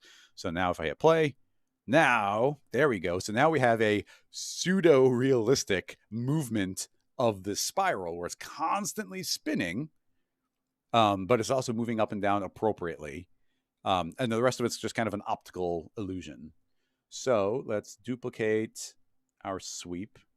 Yeah, I think we'll duplicate the sweep. I mean, if we did this perfectly, we could technically make it all one thread. That'd be weird.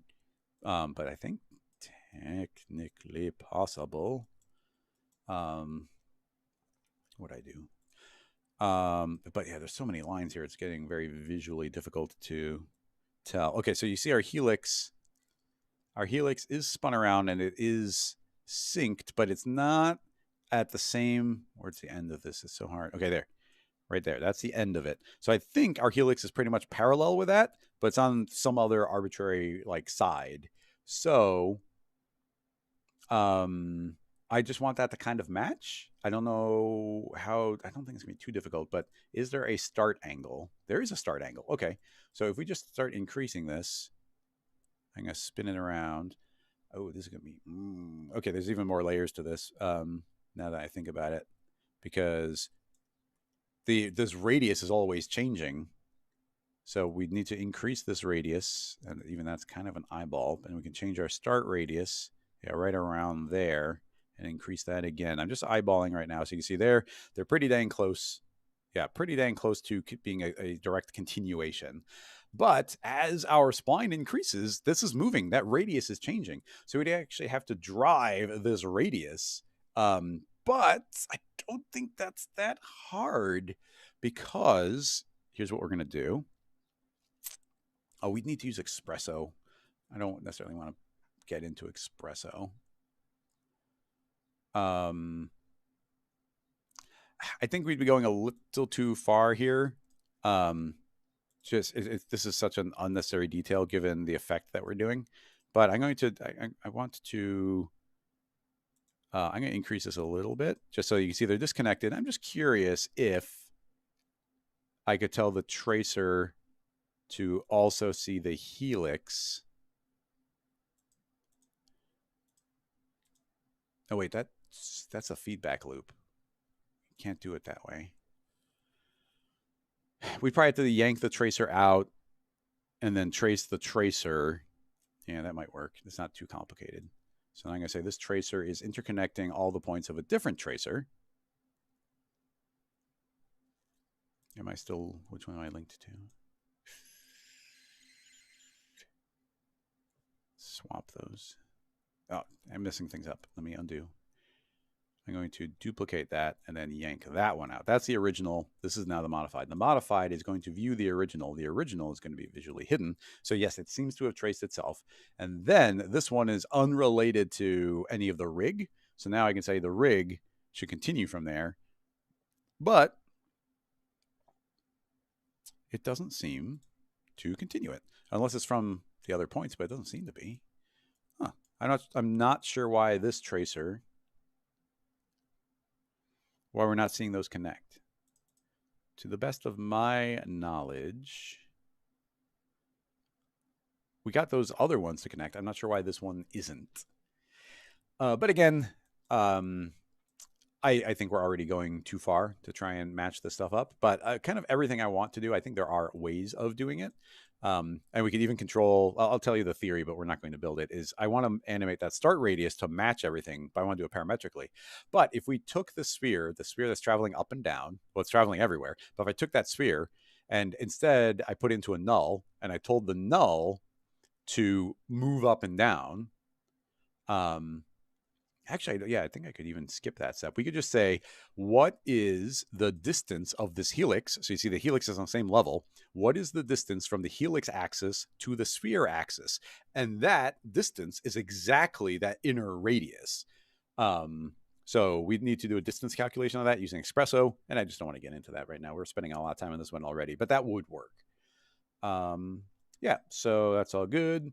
I almost feel like, is there a reason not to? Maybe there's a reason not to. I'll just duplicate the sweep. Drop in our secondary helix. Turn that on. And we still have the sphere there to imply, but that should be a continuous rotation, always spinning the same direction and weaving the whole thing. It'd probably be a good idea just to slow everything down just to see. So I'm going to say 999. All we have to do is go into my rocket timer, and we can even say match timeline. And now just by clicking that one button, everything should be moving way slower. And yeah, so that thread actually is doing a really nice job of looking like it's falling down infinitely. It looks like it's just continuously falling down. Now, even here, we've accelerated to the point where that's just going crazy, but it's still looking pretty dang good. Like, I'm a fan of that It's almost alternating perfectly on the frames just based on the current speed. Yeah, when you're traveling that fast around, it's going insanely fast. As far as I can tell, it's like takes 2 frames for it to spin all the way around, or some even increment of that. And now it's slowing down enough that we're finally seeing it, because you see we slow down there at the end a little bit. Now, just for fun, I know we didn't set up any like nice lighting or anything here, but I would like to set this up with Redshift, just do a little motion blur animation and just see what that looks like. Keep in mind these 2 points are not going to be linked. We started talking about that, but we're not going to make those match. If in the chat, if you want me to try and make those match, I already explained it, but if you want me to actually do it, let me know. But I'm just going to move on with some motion blur. I just want to see what happens with how fast this is moving. But yeah, I'm pleased with the rig we've come up with here. Redshift, save. Okay, motion blur. I haven't done that in a little while. Motion blur, we just turn it on. 2 steps. We're not deforming, so we don't need that. Maybe I'll increase it to 4 steps. Or let's go to advanced Redshift and set this to, I don't know, 0.25. So it's pretty low quality render. Resolution not crazy high. All frames. It'll start out a little bit slower. And does Redshift, actually I'm curious if Redshift renders objects with like a modified color. So if I make that red, will it be red in Redshift? I don't know. Obviously there's no lights or anything, but let's see what happens.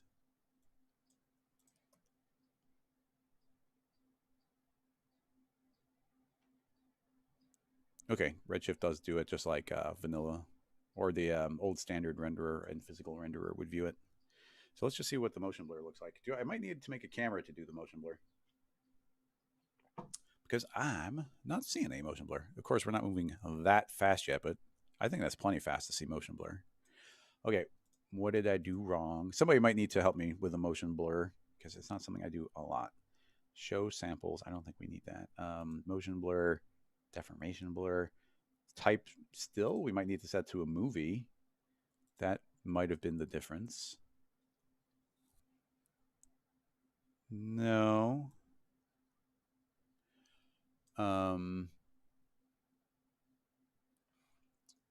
Okay. Do I need a camera? Zach saying it might need deformation points. I thought motion blur, deformation motion blur was strictly if an object itself was deforming. But I'm willing to activate it, and we'll give it a couple extra steps. If I turn it on, I don't see it. I mean, it's not going to hurt anything. It might be technically a little slower. Oh, it did suddenly pop in. So, okay. Thank you, Zach. Zach's always coming in with the Redshift knowledge in a pinch. Thank you. We could redesign. What is this yelling about? Cache, inconsistent topology.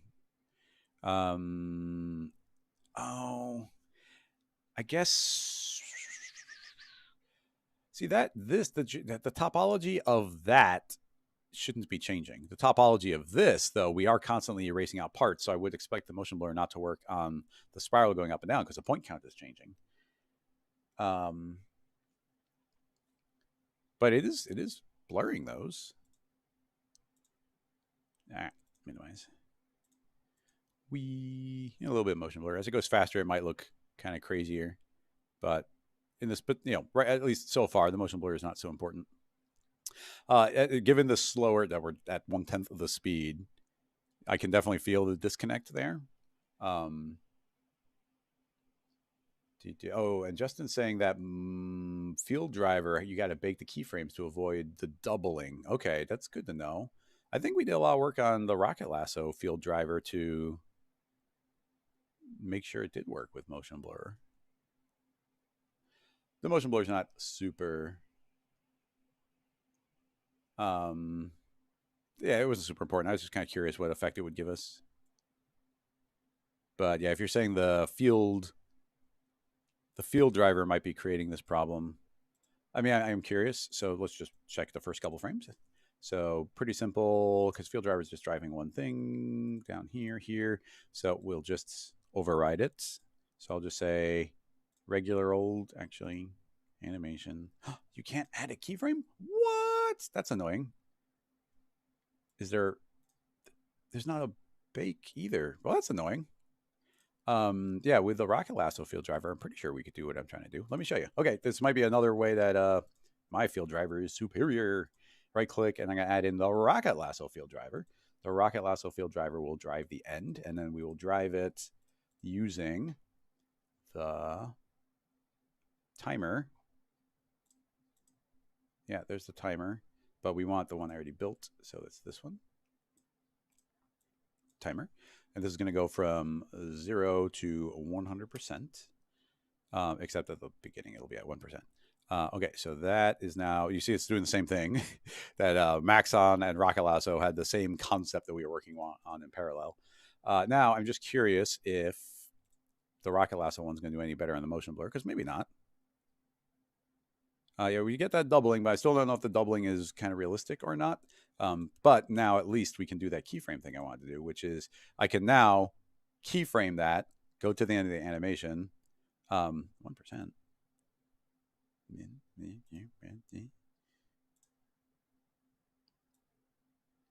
Oh, it loops back around one previous frame. That makes sense. Okay, and that keyframe. See, I can keyframe it here. So now all I have to do is disable field driver. I could also, there's also a bake button on field driver, so you can just click to bake it and it'll automatically bake. But we just need 2 keyframes.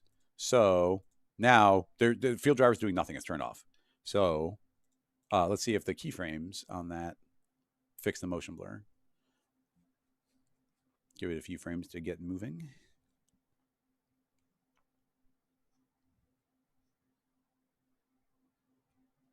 It looks different. I'm almost not seeing I'm not seeing any motion blur. Maybe a tiny little bit. Oh, actually, yeah, let's give it a little time. Because we convert it to keyframes and they're interpolated, the first few frames are really probably accelerating in. So yeah, this is now doing a better job with the motion blur. Now that it's keyframe. So yeah, thank you, Justin, for calling out the that needs to be real keyframes. Now, if we wanted to get the original animation, we can go back. I'm going to reactivate. I can just reactivate my field driver, which should override the keyframes, but I'll just delete those out. And now with one click, I can say bake current to keyframes. It's running through the timeline. It's on, well, I guess unfortunately it's baking every single frame. So every single frame is getting a keyframe, but we will get the curve that we designed into it. And this is a 1,000 frame animation. So,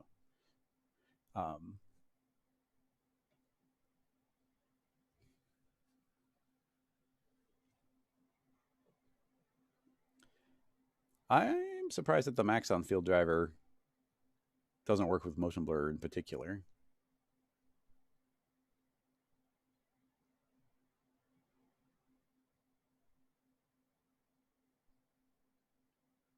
Boop. Cool.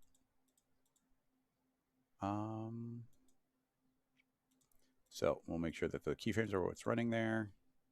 And now this should have a little bit of blur right from the beginning because it should be quicker.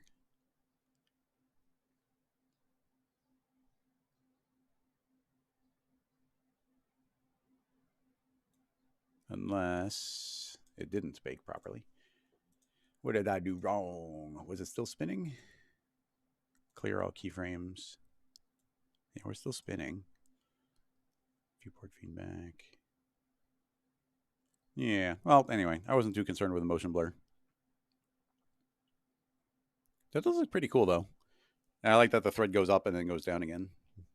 Now, there are those types of twine that do have like that interesting double pattern. I'm not quite sure how they're laid out. We'd have to do some research to actually, see that. But I do like that our it just travels up on the right height and the correct spin to match what's actually going on. So I'm entertained by that. Cool. Let's give that a save. Okay, we got about 20 minutes left.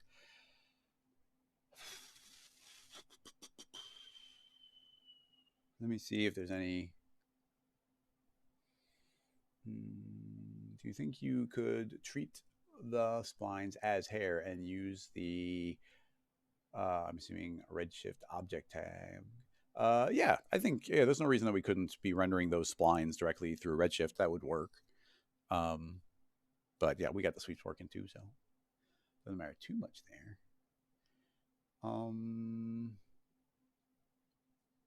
question. Let's see. Any way to non-uniformly scale clones on polygons of our partition modifier? Oh, no, there's not.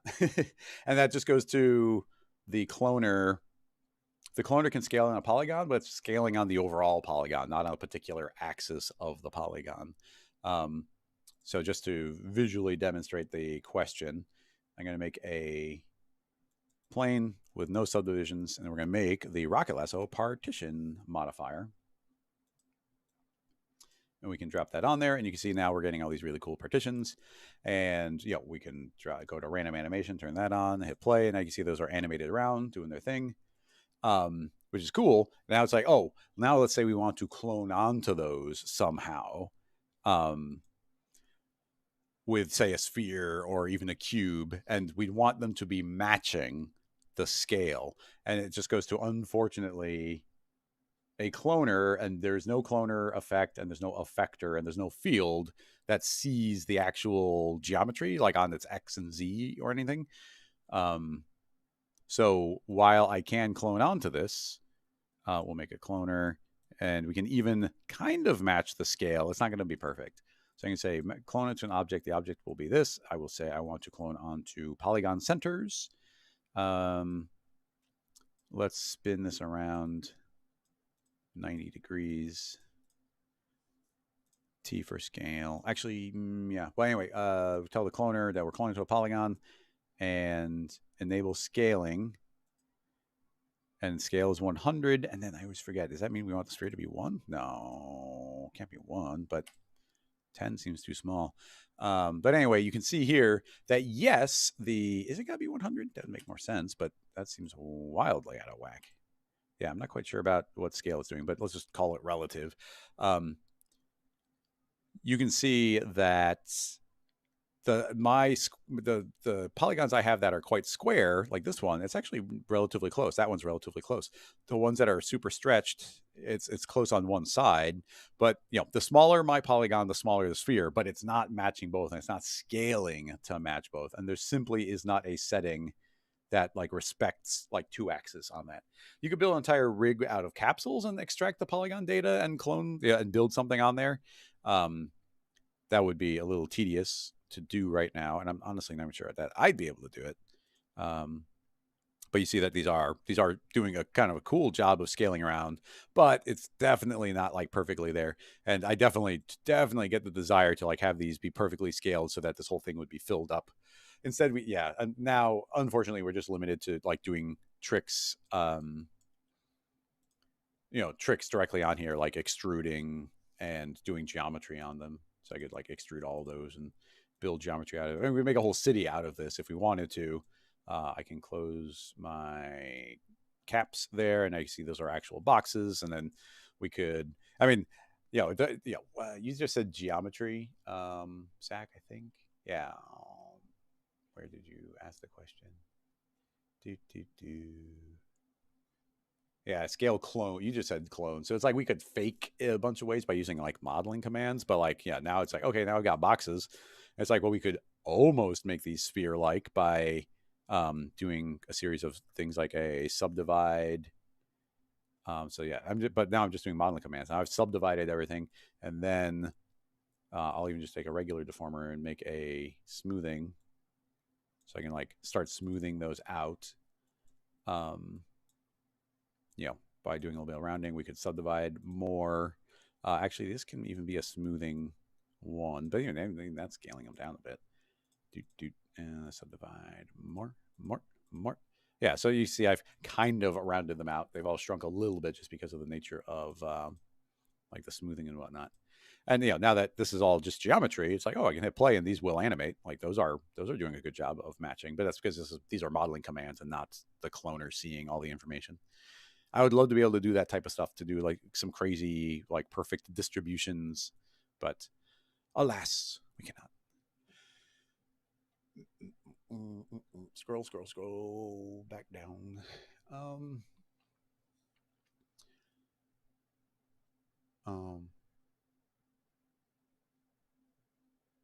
Daniel, Yeah, Daniel's saying that it's catching up on the beginning of the stream and saying that there is a smooth spline tool. Well, yeah, there's under spline, we do things like straighten. Yeah, round. Well, round is a what? Oh, spline smooth. I forgot about this one. Yeah, spline smooth. I haven't used that in a long time. Yeah, there's a smoothing tool for that.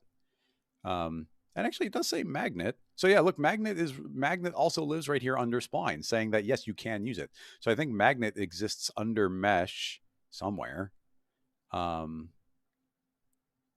Yeah, so magnet's here, but they also put it under spline because yes, magnet can be used with splines. Okay, interesting to know.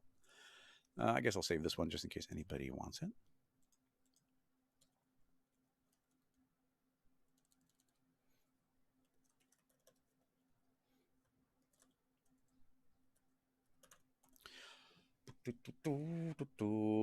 Winbush is in the house. If I can get the tech working, he will be the guest next week, as I mentioned at the beginning of the stream. But of course, there's a lot more people here now, so I'll mention it again.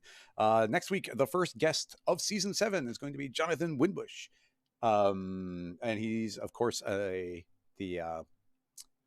expert in getting C4D stuff into Unreal. So get yourself ready for next week with Unreal questions, Unreal type questions, and we will see what we can tackle. So that should be exciting.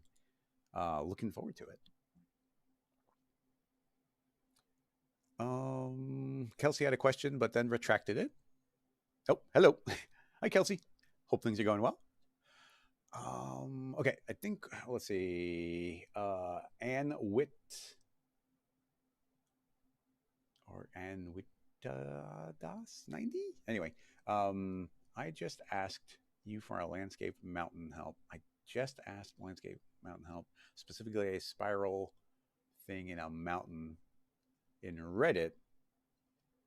Asked me. I don't know, maybe you added me on it, but I'm not on Reddit very often anymore. So I'm gonna see what that does. Oh, okay, interesting. Can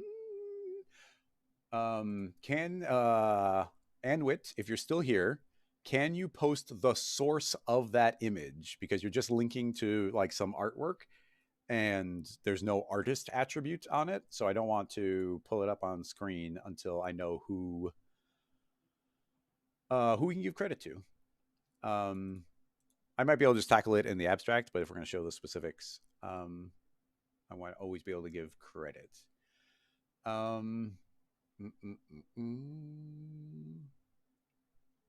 me think. I think I can tackle the effect here without pulling up the reference, but I don't want to show anybody's artwork that we're not doing. But the literal part of this, I think.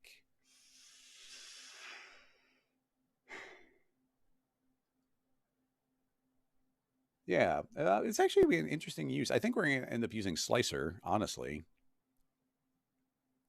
But it would be Slicer in a way I've never specifically used it. So the basic idea is we want to, let me show you the basics. Slicer is a plugin, of course, from Rocket Lasso. And you can do really straightforward things. It's like almost the go-to use case of the slicing effect is dropping in something like this landscape, and you get a bunch of lines kind of crisscrossing and cutting along it. So we can like increase our count. You see I make a bunch of slices there. So okay, that's cool. But this kind of gives us like this topological map. It's a cross section looking at the entire thing. And what if we wanted a bunch of lines making up a landscape, but kind of drifting up and down and kind of like undulating on the surface of the mountain, but not correlating directly to it? So it's kind of like we want these twisty patterns, but the whole thing filled up. So I think Slicer is still an excellent way to get all of these kind of twisty landscape, like bits and bobs getting created. So let's grab this landscape. I still think I want it to be square-ish. And yeah, I'm gonna make a custom landscape. That's way more fun anyway. So new object, let's set this to about 200 by 200, and we're going to make a plane. The plane is going to act as a deformer, and I always rename the stuff to deformer, because even I'll get confused of like, what's this effector doing? Oh, it's deforming. So we're going to deform it based on the point. We're going to deform that on Z. So we're going to let that push up, let's say up 150-ish. And then how do we want to affect it? Well, I can say a random field. So already kind of cool there. But this just helps when you're working with Slicer, is we want everything to fade out to the edges. So let's go up to, I think, 222. Yeah. So there we go. We got that. And now between these two, we can use this essentially as a mask and say multiply. So you can see that these are all fading out. Although, oh yeah, this is, yeah, wait, oh, the size is 400. So this actually should be 200 even. For some reason, all the fields always need half the number. So it's like, you see our plane size is 400, but our box is 200. I don't understand why it's always half. It's the same with the linear field. It just confuses me. Anyway, so now you can see we've got this crazy effect of a landscape on this. We can make whatever shape we want. Purlin's not a bad one to do. Other things like Naki can be really good. So we start increasing that, and you see we get a little bit more of a natural landscape. Oh, it looks so cool. So now we get this kind of crazier landscape. And now here's the plan. We are going to slice up one of these landscapes. So slicer, object, I'll just remote link into it. So now I've got a ton of slices based on this landscape. But then I'm going to, and we can actually, I probably want even more slices based on what the reference was. So now let's do like 200 cuts. So now I got a ton of these cuts. And then there's a really cool setting. If you twirl down spread, there's a bunch of secret settings here. And one of them is spacing. And I can grab the spacing and pull that down. And now you can see that this is returning the entire landscape, but perfectly flat. So yeah, I dig the ability to do that. So now we've got all these lines that are kind of like gently roving around the landscape. Now we got other settings like smooth. I can add in a single iteration of smoothing. You see everything gets a little bit nice and rounded. You don't want to go too far, because if we push it too far, things can like intersect and disappear. But like, one or two layers of smoothing can, make everything look nice. And now, here's the tricky part. And I don't know for 100% certain if this will work. For A, save this for Patreon. Actually, underscore slicer. Landscape. I'm going to say double landscape. Double landscape all the way. Okay, now I'm going to duplicate our crazy random landscape, and I'm going to give us a different landscape. So I'm just going to grab our random and go to a different seed. So now we've got a completely different layout. And this one, I probably want to calm it down a little bit. So let's grab our deformation here. We'll pull down a little bit. We just want smoother hills going here. And it's still a little bumpy and whatnot. So we could even make a smooth. So search for smooth. Smoothing deformer. I'll put that after our plane deformer. It just, takes off the edges of some of the things that are a little too detailed. Honestly, I'm probably going to do that on the original plane as well. So our slices are going to just be a little smoother as well. And I could potentially make more cuts there if need be. And even here, let's pull back on that. Yeah, so this looks a little bit smoother. Okay, so now are we able to deform this to project onto a unrelated landscape? Now, I don't know for sure, but let's try and use the new-ish projection deformer. Is that going to work on a spline?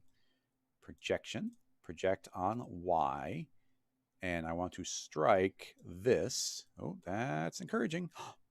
Is it going to be that easy? Is it actually going to cooperate on our first try? Look at that. Okay, first try. So now we have a kind of random, I used the first one and slicer to give us random lines, like a random bit of topological lines. But now we're deforming it to match a different one.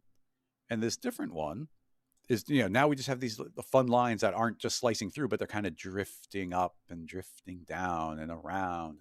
So that's looking kind of cool. I dig it. Haven't specifically ever thought to do this effect before.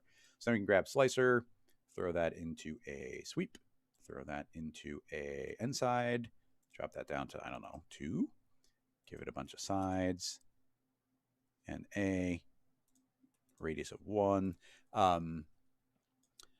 Some of it looks like we're getting some twisting going on just because of the actually I'm trying to think of, like, that's just the deformation here. Like, you see when it's not deformed, when these are flat, that's fine. Once they're deformed, these are attempting to spin around like 360, or maybe it looks like every step is trying to twist 360. That's a little bit annoying. That's just I think the C4D sweep desperately needs an update. If we turn off certain setting, okay, banking, turning off banking helped that particular thing. Now you see that, some of these lines are thicker and thinner. I'm trying to think of any way that we could appropriately scale those. Nothing's immediately coming to mind, but you can see we get these kind of roving lines traveling around, and I dig it. Yeah, that's cool, and I like it.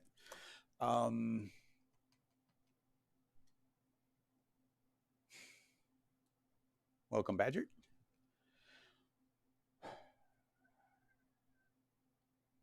I'm just trying to think if there's any other. I mean, because it goes to. We'd also have made particles have the particles drift around, but they have to avoid any place they already traveled. So just having a giant grid of lines that kind of filled everything up nicely is good. This works really well based on the reference image, where it's like, oh, we could get a shot like this. And I think these kind of roving lines on this hill, it looks good. I'd be happy with it. I just would really love, and I'm trying to think of any sort of way I could fake it or parametrically grow certain areas if they're far from something else. And, we got a couple minutes left. So I'm just going to explore that concept a little bit. I'm a little worried just because I have so dang much geometry here. We could...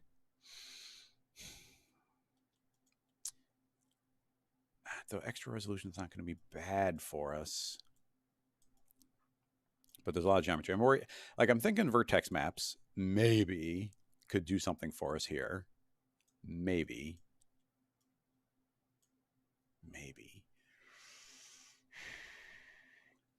It'd be cool if it worked.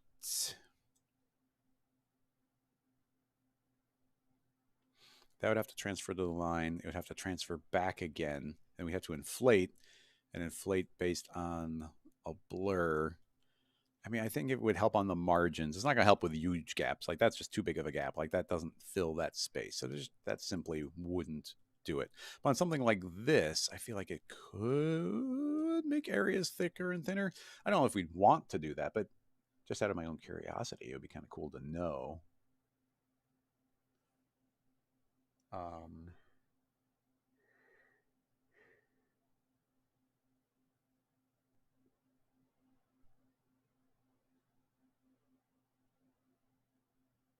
And then, there's other sorts of layouts we could do.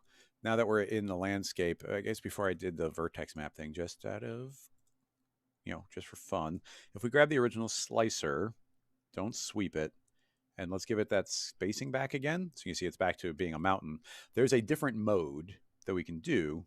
If we go under geometry, we can say, hey, return this as a bunch of flats, which is kind of cool. Turn this on, you see, it's returning this as a series of individual flat layers.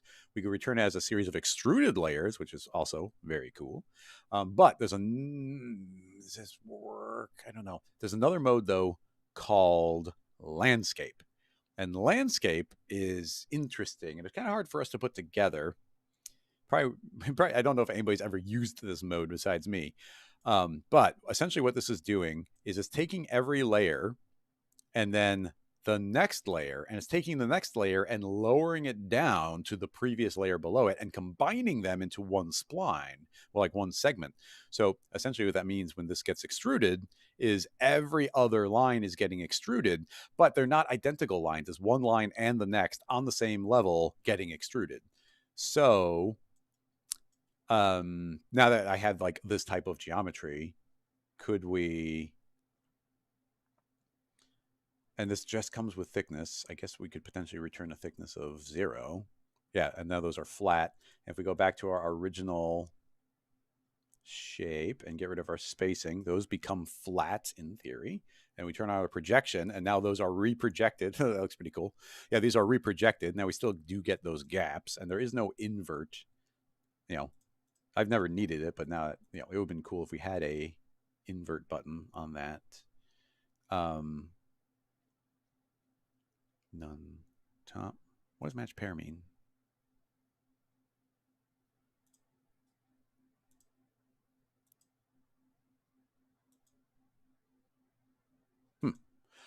Doesn't seem super relevant. Anyway, I am now returning this, and it's now deforming on this other piece of geometry, making another cool effect. And then I was going to say we could do other things like give it thickness, but I guess we kind of already are. But projection would flatten it. So now that we do have this geometry, I could do something like feed this actual geometry here into like a volume builder. Volume builder, volume mesher. Voxel size 2. And now let's give that some thickness. Or grab our volume builder and just increase that threshold a little bit, as I've been often remembering to do lately. And increase the resolution even further.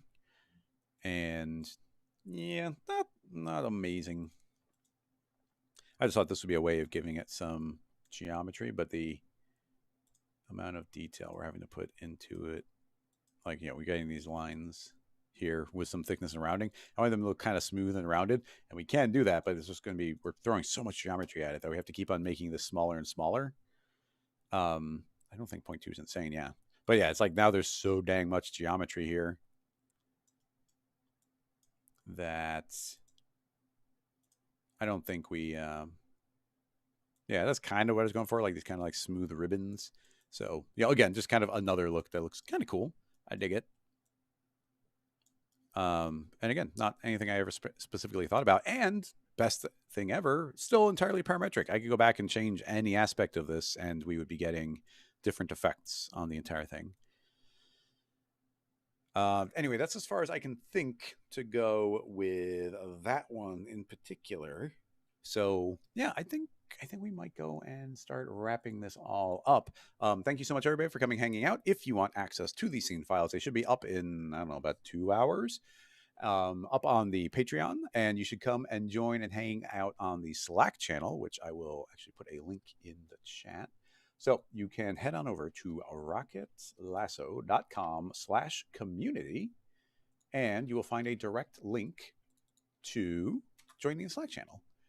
And if you haven't, on that same page, you should sign up for, if you scroll down a little bit, sign up for the newsletter, because the newsletter is where I, put the word out about having different sales and when new plugins come out. So that's another great way of keeping in touch with everybody. And I only send out like 3 newsletters a year, so it's not like I'm all spammy about it. So I've been trying to push the newsletter a little bit. Anyway, I think it's going to wrap it up. Everybody get those questions ready for next week for when Windbush is here, and we're going to be talking about some C4D and Unreal. So I'm excited about that. And keep in mind, when there's a guest, we are very much going to focus on their area of expertise. So if you come with general C4D questions that don't fall into kind of his area, then we're going to pretty much skip over those questions. So start prepping those properly. I mean, I got some questions just about, taking cinema stuff and rendering it and making it look really nice in Unreal in real time. But anyway, I think that's going to wrap this whole thing up. I am going to say thank you, everybody. And where is my button there? I have to update this credit list because there's been some new patrons lately, and I want to make sure they get some credit. But I have to re-export the video every time. Anyway, I'm going to wrap up. Thank you so much, everybody. I'll see you in a week. Bye-bye.